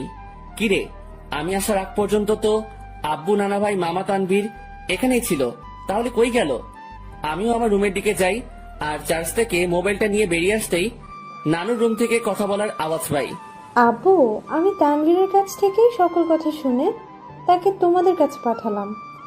শুধু তাই না, তারিনও আমাকে কল দিয়ে সত্যিটা বলে যে সে কি কি করছে অন্তরের সাথে। প্রথম আমারও রাগ উঠছিল, তারপর তারিন কান্নাকাটি করতে লাগে আর সে তার ভুল বুঝতে পারে। তোমাদেরও সবটুকু বললাম, অন্তরকে বুঝতে দিই নাই। আমরা তার কষ্ট সম্পর্কে অনেক আগেই জেনে গেছি। রেহেনা, মা শোন, আমাদের বুদ্ধিমতো অন্তরকে এখানে আনলাম আর আটকে রাখলাম। তাকে বুঝতেও দিই নাই যে আমরা এখানে তার বিয়ের ব্যবস্থা করছি। আমি কথাগুলো শুনে নিস্তব্ধ হয়ে গেলাম। খুব বড় ধরনের শখ খেলাম আমি। তার মানে আমাকে এই কারণে আম্মু নানার বাড়িতে পাঠাইছে। আমি কি বলবো বা করবো কিছুই বুঝতে পারলাম না। আমি মোবাইল নিয়ে আস্তে করে বাহিরে যাই, আর নানুর রুমের জানালা খোলা, সেটা দিয়ে আমি কোনো মতে নিজেকে আড়াল করে বাইরে থেকে তাদের দেখতে ও কথাগুলো শুনতে লাগি। এখানে আম্মু তারিনের কথা বলল, কিন্তু এখানে তারিন কোথা থেকে আসবে? আর তখনই দুইটা মেয়েকে দেখলাম। মেয়েগুলো আর কেউ না, সেই মেয়ে যেগুলো আমাদের সাথে আমাদের বাড়িতে আসছে। তাদের চেহারায় এখনো পর্দা করা, তবে তারা তাদের পর্দা খুলতে লাগে। তাদের পর্দা খোলা শেষ, কিন্তু আমি তাদের পিছনের অংশটুকুই দেখতে লাগলাম। এরপর তারা দুজনেই ঘুরতেই সেই লেভেলে শক খেয়ে গেলাম আমি, কারণ আমি তাদের চেহারা দেখলাম। যে মেয়েটা আমার মাথা খাইছে সেটা আর কেউ না, তারিন। আর তার পাশের মেয়েটা হচ্ছে তানিয়া। কি ধোকা দিল রে দুইটাই! ভাইরে ভাই, কি জিনিস এরা! আমার আগেই সন্দেহ হয়েছিল এই দুইটার উপর, তবে চেহারা দেখার ইচ্ছা ছিল, কিন্তু দেখতে পারি নাই। আন্টি দেখুন, আপনার কথা মতো আমিও এই দুজনকেই নিয়ে আসি আমাদের সাথে, আর অন্তরকে বুঝতেও দিই নাই এই দুই বোরকাওয়ালি আর কেউ না, তানিয়া ও তারিন। কিন্তু আন্টি, আপনি হয়তো এই মেয়েটাকে মাফ করতে পারেন, কিন্তু আমি কোনোদিনও মাফ করব না। এই মেয়েটা আমার বন্ধুটার মনে গুরুতরভাবে আঘাত করেছে, আর আমি চাই না এই মেয়েটা অন্তরের জীবনে আর আসুক। কিন্তু আপনার কথা রাখার জন্য আমি একে আমাদের সাথে নিয়ে আসি। শালা তানভীরও আমার সাথে 2 নাম্বারই করলো। সে আমাকে গোপনে হলেও তো আমাকে বলতে পারতো, কিন্তু শালাও বেইমানি করলো। তানভীর প্লিজ, আল্লাহর দোহাই লাগে, আমাকে মাফ করে দাও। আমি সত্যিই অজান্তে এমনটা করছি। আমি অন্তরকে হারাইতে চাই না, প্লিজ আমার অন্তরকে ফিরিয়ে দাও। কথা দিচ্ছি আর এমন হবে না, কোনোদিনও না। এই, তুমি এভাবে কথা বলতেছো কেন? তারিন তো তার ভুল বুঝতে পারছে, তাহলে কেন ওকে কথা শোনাচ্ছ তুমি? তুমি কি ভুলে গেছো এই মেয়েটা কি অপবাদ দিয়েছিল তোমাকে ও অন্তরকে? আর ভুলে গেলেও কিভাবে অন্তরকে জুতার বাড়ি দিচ্ছে। এই মেয়ে ক্ষমার যোগ্য না। তানভীর বাবা শোন, আমি জানি আমার ছেলেটার সাথে কি করলো তারিন, কিন্তু সে তো তার ভুল বুঝতে পারলো। আর আমি আমার ছেলেকে চিনি ভালো করে, সে নিশ্চয়ই তারিনকে ক্ষমা করে দিবে। কিন্তু আন্টি, আমার মনে হয় না অন্তর এই মেয়েটাকে ক্ষমা করবে। আমি অন্তরকে ভালো করে চিনি, কারণ অন্তরের সাথে কেউ শত্রুতামি করলেও অন্তর ক্ষমা করে দিতে পারে, কিন্তু এই মেয়েটা অন্তরের মন ভাঙছে। তাই তো বাবা, আমরা অন্তর ও তারিনের বিয়ের ব্যবস্থা করেছি, যাতে বিয়ের পর অন্তর তারিনকে বুঝতে পারে আর ক্ষমাও করে দেয়। আর এই জন্যই আগামীকালেই অন্তর ও তারিনের বিয়ে দিব আমরা সকলে মিলে। তানভীর, আমি অন্তরকে না পেয়ে মরেই যাব। দেখো তানভীর, আমি জানি আমি অনেক বড় ভুল করছি, কিন্তু বিশ্বাস করো অন্তরকে আমি নিজের থেকেও বেশি ভালোবাসি। তানভীর, আমি তোমার পায়ে পড়ি, একমাত্র তুই পারিস অন্তরকে আমার করে দিতে। এই মেয়ে দূরে থাক আমার থেকে।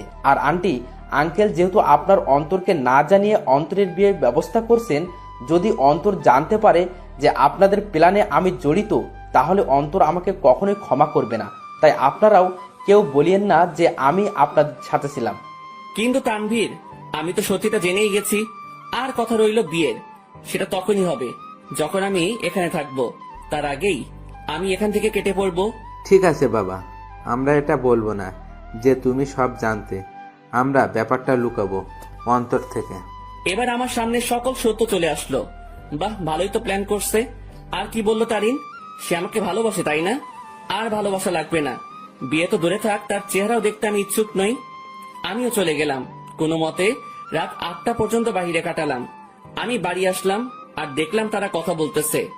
আমি তো এখন জেনেই গেছি তাদের কি নিয়ে আলোচনা হতো এতদিন। তারা আমার থেকে কথা লুকাইছে, এবার আমিও তাদের বুঝতে দিব না আমিও তাদের গোপন কথাটা জেনে গেছি। সকলে মিলে রাতের খাবারটা খেয়ে নিলাম, তবে আমি চুপচাপ ভাবে থাকি আর তাদের বুঝতে দেই না আমার মনে কি চলতেছে। আমি কারোর সাথে কোনো কথা না বলে চলে যাই রুমে। কিরে, কি করিস? কিছু না। কিরে, এভাবে চুপচাপ আসিস কেন? আমার ঘুম আসতেছে। Bye, good night. আমি কম্বলটা গায়ের উপর দিয়ে শুয়ে পড়ি। রাত প্রায় 12টা বাজে। তানভীর ঘুমায়, কিন্তু আমি ঘুমাইনি, কারণ আমি চলে যাব এখান থেকে, কাউকে বলেও যাব না। আমিও উঠে আমার ব্যাগ গুছিয়ে নিয়ে রেডি হয়ে আস্তে করে ব্যাগ নিয়ে রুম থেকে বেরিয়ে পড়ি আর আস্তে করে দরজা খুলে বাসার বাইরে চলে যাই। আমাদের বাড়ি থেকে বাস স্টেশন প্রায় হেঁটে গেলে 15 মিনিটের রাস্তা, আর আমিও ব্যাগ নিয়ে হাঁটতে লাগি। বাস স্টেশন প্রায় হেঁটে গেলে 15 মিনিটের রাস্তা, আর আমিও ব্যাগ নিয়ে হাঁটতে লাগি। আমি কোনো মতে বাস স্টেশনে পৌঁছে যাই।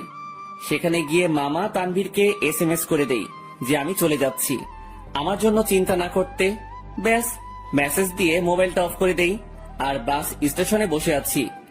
আজ আমি আমার আপন মানুষগুলো থেকে দূরে চলে যাব, তবে জানি না কোথায় যাব আমি। তবে আপাতত আমি আমার এলাকার দিকেই যাব, এরপর না হয় অন্য কোনো কিছু ভাববো আমি। ভাগ্যক্রমে একটা বাস আসে আর আমি উঠে পড়ি। আমি বাসের মধ্যে ড্রাইভারের পিছনের সিটে বসি। সেখানে টিকিট বাকি ছিল, তাই আমিও নিয়ে নেই। মোট কথা, তাদের থেকে দূরে চলে যেতে চাই আমি। আর তারিন, যে কিনা আমাকে অনেক কষ্ট দিল, সে আমার আম্মু আব্বুকে ভালোই পটাতে পারলেও সে কোনো দিনও আমাকে পাবে না, কারণ সে আমার মনে গুরুতরভাবে আঘাত করলো, যা সহজেই মিটবে না। আমি অনেক কষ্ট ভোগ করছি, আর এত সহজে তারিন আমাকে পেয়ে যাবে তা কোনো দিনও না। এবার সেও বুঝুক, যখন ভালোবাসার মানুষ দূরে থাকে ও ঘৃণা করে তখন কেমন লাগে। আমি অনেক কষ্ট অনুভব করলাম, এবার তার পালা কষ্ট অনুভব করার। আমি কোনো দিনও তারিনকে বোরকা পরা অবস্থায় দেখি নাই, আর আমাদের সাথে যখন বাসে ওঠে তখন সে বোরকাটা পরে, মানে শুধু চোখগুলো দেখা যাবে, বাকি শরীরের অংশ দেখা যাবে না। ওই বোরকাটা পরে, আর এই বোরকাটা পরায় আমি তারিনকে চিনতে পারি নাই। তবে শুধু তারিন না, তানিয়াও তারিনের মতোই বোরকা পরে, তবে বোরকার রংটা ভিন্ন। তারিন পরছিল কালো আর তানিয়া পরছিল একটু নেভি ব্লু বোরকা। মেয়েটা ভালোই বুদ্ধি খাটাইছে, মানতেই হবে। সে আমার সামনে না এসে আম্মু আব্বুকে ভালোভাবেই পটাইছে ও তাদেরকে ভালোভাবেই আয়ত্ত করলো, কিন্তু কোনো লাভ হয়নি। কি করে ভাবলো এত সহজে আমাকে পেয়ে যাবে? আমাকে যতটুকু কষ্ট দিল তাকেও সেটা অনুভব করতে হবে। এরপর না হয় দেখা যাবে। প্রায় 2 ঘন্টা বাস চলতেছে, কিন্তু চোখে কোনো ঘুম নেই আমার। থাকবেই বা কি করে? যে দেখলাম ও শুনলাম আমি যদি আজ সেখান থেকে না চলে আসতাম, তাহলে তারা আমাকে জোর করে হলেও তারিনের সাথে বিয়ে দিত। কিন্তু আমি কোনো দিনও এই মেয়েকে এত সহজে মেনে নিব না। একবার এই মেয়েটা আমাকে সন্দেহ করে ও অবিশ্বাস করে, আমাকে অনেক অপমান করলো আর জুতার বাড়িও দিল। আর আজ যদি মেয়েটাকে আমি বিয়ে করি, তাহলে আমার অপমানের কি হবে? আমার মনে যে আঘাত করলো তার কি হবে? আর তাছাড়াও এরপর সে যদি অন্য কোনো কাহিনী করে বসে বা আমার পরিবার থেকে আমাকে আলাদা করতে চায়, তাহলে না, এই মেয়ে ভালোবাসার যোগ্য নয়। ওর মনে কোনো ভালোবাসা নেই, আছে শুধু ভালো লাগা। আর ভালোবাসার কি বা বুঝে এই মেয়ে? হ্যাঁ, ভালোবাসার কোনো কিছু জানে সে? ভালোবাসা কি সেটা জানে নাকি? যদি সে সত্যিকারই আমাকে ভালোবাসতো তাহলে আমার উপর ভরসা রাখতো, কিন্তু সে। বাসের ব্রেক কাজ করতেছে না। কথাটা শুনে সেখানে থাকা যাত্রীরা ও আমি শক খেয়ে গেলাম। কি বলতেছেন আপনি এসব? বাসের ব্রেক কাজ করতেছে না, হঠাৎ করেই ব্রেক কাজ করা বন্ধ করে দিয়েছে। ড্রাইভারের কথা শুনে যাত্রীরা আতঙ্কে ও ছোটাছুটি চিৎকার চেঁচামেচি শুরু করে দেয়। আরে আপনারা শান্ত হন সবাই, প্লিজ এভাবে উত্তেজিত হবেন না। আর তখনই সামনে থেকে একটা ট্রাক আসে আর বাসের সাথে ট্রাকের ধাক্কা লাগে। এক মুহূর্তেই সকল কিছু পরিবর্তন হয়ে গেল। আমার চোখ ঝাপসা হয়ে আসছে, তবুও চোখে একবার আশেপাশে দেখে নেই। মৃত্যু আমার চলে আসছে, আর আমার জীবনের সমাপ্তি হয়তো এইভাবেই হওয়ার ছিল। আর কিছুক্ষণের মধ্যে অন্তর সেখানে মারা যায়। বাসে প্রায় 40 জনের মতো ছিল, যার মধ্যে অনেকেই গুরুতর আহত হয়। আর সামনে থাকা ড্রাইভারও শেষ। বাসটি সামনে স্টেশন থেকে যাত্রী নেওয়ার কথা ছিল, হয়তো আর যাত্রী নেওয়া হলো না। কিছুক্ষণ পরেই সেখানে উদ্ধারকর্মী ও অ্যাম্বুলেন্স আসে ও তাদের কাজ করতে ব্যস্ত। সকালবেলা তানভীরের মোবাইল বেজে ওঠে। হ্যালো। অপর পাশ থেকে কথা শুনে তানভীরের মোবাইল হাত থেকে পড়ে যায়। তানভীর পাগলের মতো ব্যবহার করতে শুরু করে, আর তানভীর অন্তরের মামাকে নিয়ে সেও সকাল সকাল বেরিয়ে পড়ে। তানভীর ও অন্তরের মামা জায়গা মতো চলে যায়। তাকে একজন পুলিশ ফোন দেয় আর ঠিকানাটাও দেয়, আর বলে সেখানে চলে আসতে, আর তানভীরও সেখানে চলে যায়। তানভীর, কি হয়েছে? তুই এখানে আনলি কেন? তানভীর চুপ হয়ে আছে। জি, আপনার নাম কি তানভীর? জি। আসুন আমার সাথে। আসলে ডেড বডির পকেট থেকে আমরা একটা মোবাইল পাই, আর সেটা অন করেই সেখানে আপনার নাম্বার দেখতে পাই, যেখানে লেখা ছিল তানভীর বেস্ট। তাই আপনাকে কল দিলাম। কার ডেড বডির কথা হচ্ছে অফিসার? আসুন আমার সাথে। পুলিশ তানভীর ও অন্তরের মামাকে একটা রুমে নিয়ে যায়, যেটাতে ডেড বডি শোয়ানো। সেখানে সাদা চাদর মোড়ানো একটি লাশের কাছে নিয়ে যায়। তানভীর, কি হয়েছে রে? কার কি হয়েছে? কিন্তু তানভীর নিস্তব্ধ। পুলিশ অফিসার সাথে সাথে সেই লাশের মুখ থেকে সাদা চাদরটা সরায়।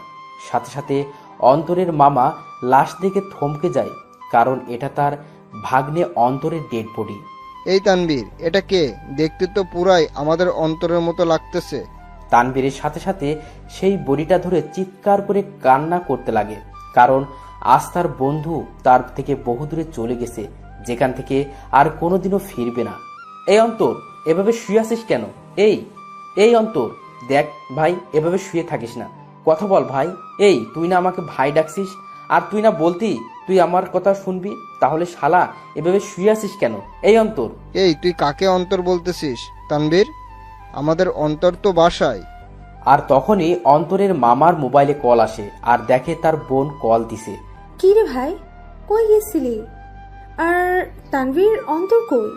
অন্তরের মামা এই কথাটা শুনে থমকে যায়, কারণ বলল অন্তর ওর বাড়িতে নেই। সাথে সাথে কল কেটে দেয় আর স্ক্রিনের দিকে তাকায়। সেখানে অন্তরের একটা মেসেজ দেখে, সেও সেটা দেখতে লাগে। সেখানে লেখা ছিল, মামা, আমি তোমাদের মনের গোপনের তথ্যটা জেনে গেছি, কিন্তু তোমরা আমার মনের অবস্থা জানো না। আপাতত আমি এই সব থেকে নিজেকে বিরত রাখতে চাই, কিন্তু বাড়িতে থাকলে আমি শিওর তোমার আমাকে বিয়ে দিয়েই ছাড়বা, তাই বাধ্য হয়ে আমাকে চলে যাইতেই হইতেছে। ভালো থাকিও আব্বু আম্মু, নানা ভাই, নানু, তানভীর, শান্তা, মামি, আর তোমাদের বাসার সেই গেস্টগুলোর খেয়াল রাখিও, আর সাথে নিজেরও খেয়াল রাখিও, আর আমার জন্য দোয়া করিও। খোদা হাফেজ। তোমার জীবন তেনা তেনা কারি। অন্তর মেসেজটা দেখার সাথে সাথে সেও অন্তরের দেহটাকে ধরে কান্না করে দেয়। আপনারা একটা অ্যাম্বুলেন্স ভাড়া করে বাড়িতে নিয়ে যেতে পারেন। অন্তরের মামা একটা অ্যাম্বুলেন্স ভাড়া করে নেয়, আর সেখানে অন্তরের দেহটাকে নিয়ে রওনা হয় তাদের বাড়ির দিকে। তাদের বাড়িতে পৌঁছালো। অন্তরের মামাকে দেখে অন্তরের আম্মু সেখানে তার ভাইয়ের কাছে যায়। কি রে ভাই, কই গেছিলি? আর তানভীর, অন্তর কই? কিন্তু তার ভাই চুপ হয়ে আছে। কি রে ভাই, কথা বলিস না কেন? আর আজকে তারিনের পরিবার আসতেছে, তাদের থাকার ব্যবস্থা কর। কি রে, কথা বলিস না কেন তুই? তখনই খেয়াল করে একটা অ্যাম্বুলেন্স তাদের বাড়ির দিকে আসতেছে। কি রে ভাই, বাড়িতে অ্যাম্বুলেন্স? কার কি হয়েছে আবার? কিন্তু তার ভাই নিস্তব্ধ হয়ে আছে, মুখে কোনো কথা নেই। বলতে গেলে জিন্দা লাশ যে জীবিত আছে, কিন্তু কথাবার্তা নেই। সাথে সাথে অন্তরের মামা তার বোনকে জড়িয়ে ধরে কান্না করে দেয়। কি রে মিলন, এইভাবে কান্না করতেছিস কেন? কি হয়েছে রে ভাই? আর তখনই তিনি দেখে সেই অ্যাম্বুলেন্স তাদের আঙিনায় এসে থামে। অ্যাম্বুলেন্স থেকে তানভীর বের হয়। তাকে দেখে সেখানে থাকা অন্তরের আব্বু আম্মু থমকে যায়। এই তানভীর, তুই অ্যাম্বুলেন্স থেকে নামলি যে? আর অন্তর কই রে? সে কি তোমাদের সাথে গেছে নাকি তোরা সব বলে দিছিস তাকে? সাথে সাথে তানভীর তাকে জড়িয়ে ধরে কান্না করতে লাগে। কিরে তানভীর, কান্না করতেছিস কেন? আর অন্তর কই?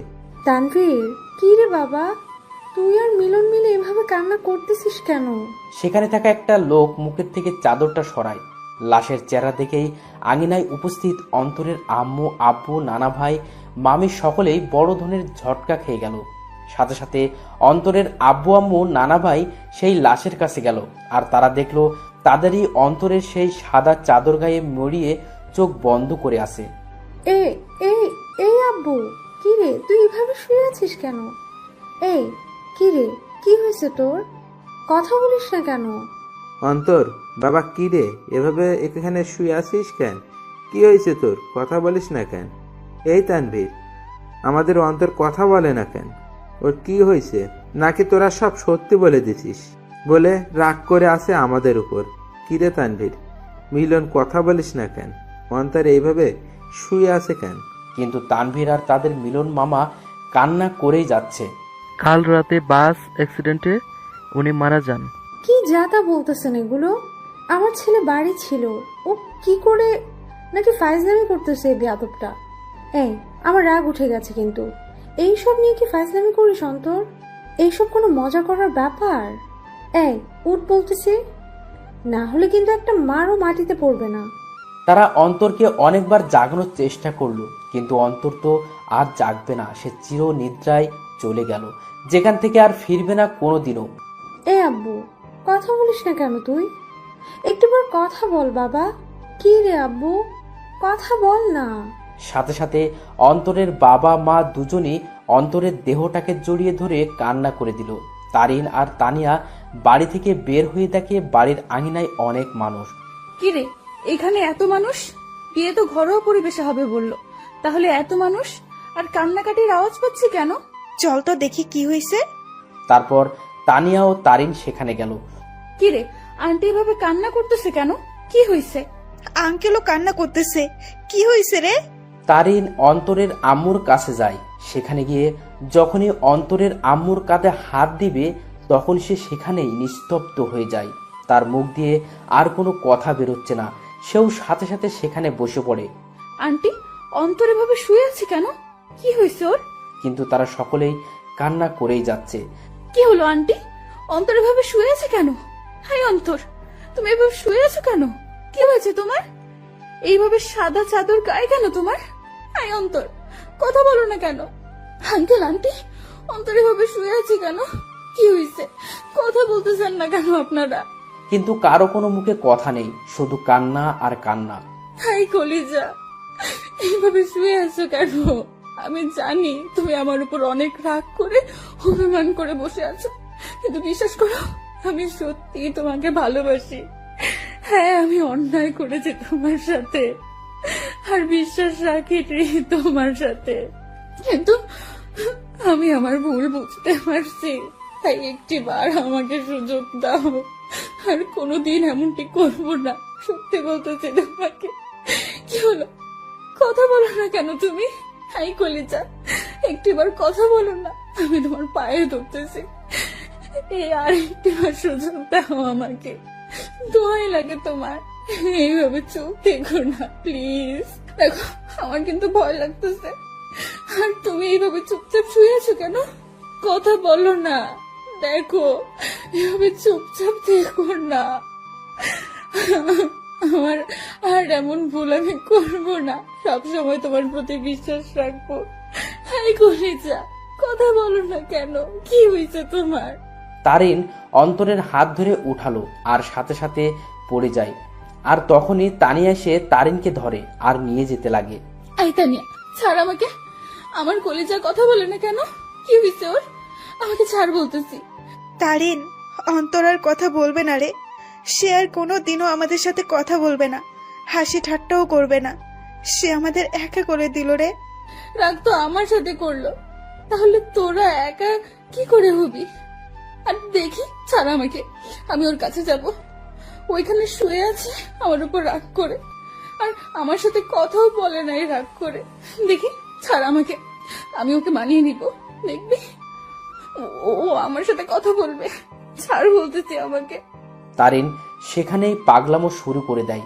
সে কোনো মতেই বিশ্বাস করতে পারছে না তার অন্তর শুধু তাকেই না, সকলকে ছেড়ে চলে গেল ওপারে, যেখান থেকে আর কোনোদিনও ফিরবে না। তারিন পাগলামো করতে করতে জ্ঞান হারিয়ে ফেলে আর তাকে ঘরের ভিতরে নিয়ে যাওয়া হয়। দুপুরবেলা জানাজা পড়িয়ে অন্তরকে নিয়ে যেতে লাগে তার চিরস্থায়ী স্থানে।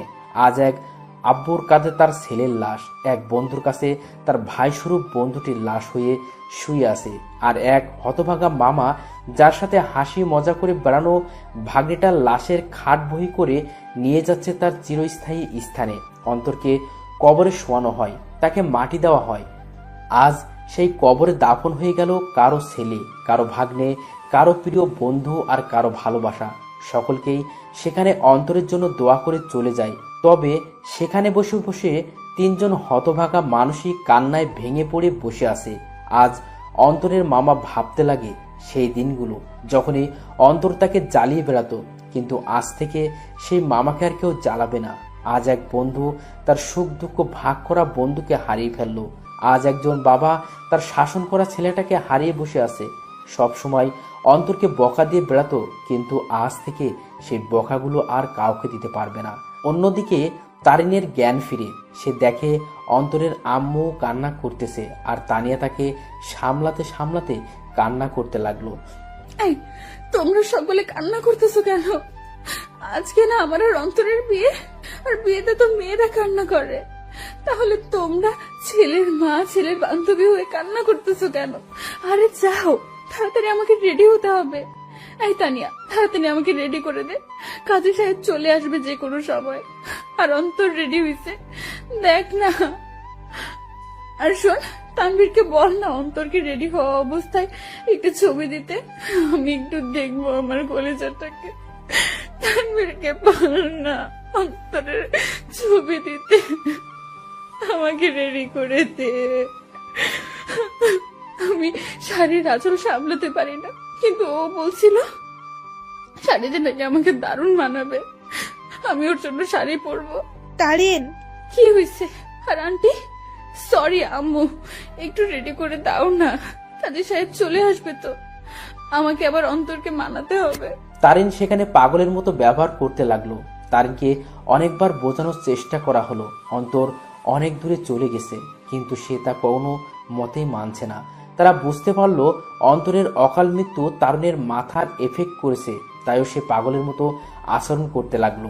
তারিনের পরিবারও আসে, সবাই মিলে তারিনকে সামলানোর চেষ্টা করে, কিন্তু তারিনের মুখে একটা শব্দ, অন্তর। কিন্তু সে আর কোনোদিনও ফিরবে না। এভাবেই সমাপ্তি ঘটল এক অসমাপ্ত ভালোবাসার। একটি সন্ধ্যের জন্য একটি ভালোবাসা অপূর্ণ রয়ে গেল, শুধু থেকে গেল ভালোবাসার কিছু স্মৃতি ও অনুভূতি। ভালোবাসার মধ্যে সবচেয়ে গুরুত্বপূর্ণ হলো বিশ্বাস। একে অপরের প্রতি বিশ্বাস যত মজবুত থাকবে, ভালোবাসাও তত শক্ত হবে। সন্ধ্যের জন্য একটি ভালোবাসা সম্পূর্ণ শেষ হয়ে যায়, তবে বর্তমানে ভালোবাসার মানুষগুলোও অনেক আজব, কারণ আমরা ভুল মানুষের উপর বিশ্বাস করে ফেলি আর সঠিক মানুষকে সন্দেহ করে বসি। তাই ভালো যেহেতু বাসবেন, তার আগেই সেই ব্যক্তিটার সম্পর্কে একটু ধারণা নিয়েই তবেই ভালোবাসিয়েন আর ভালোবাসার প্রতি ভরসা রাখবেন।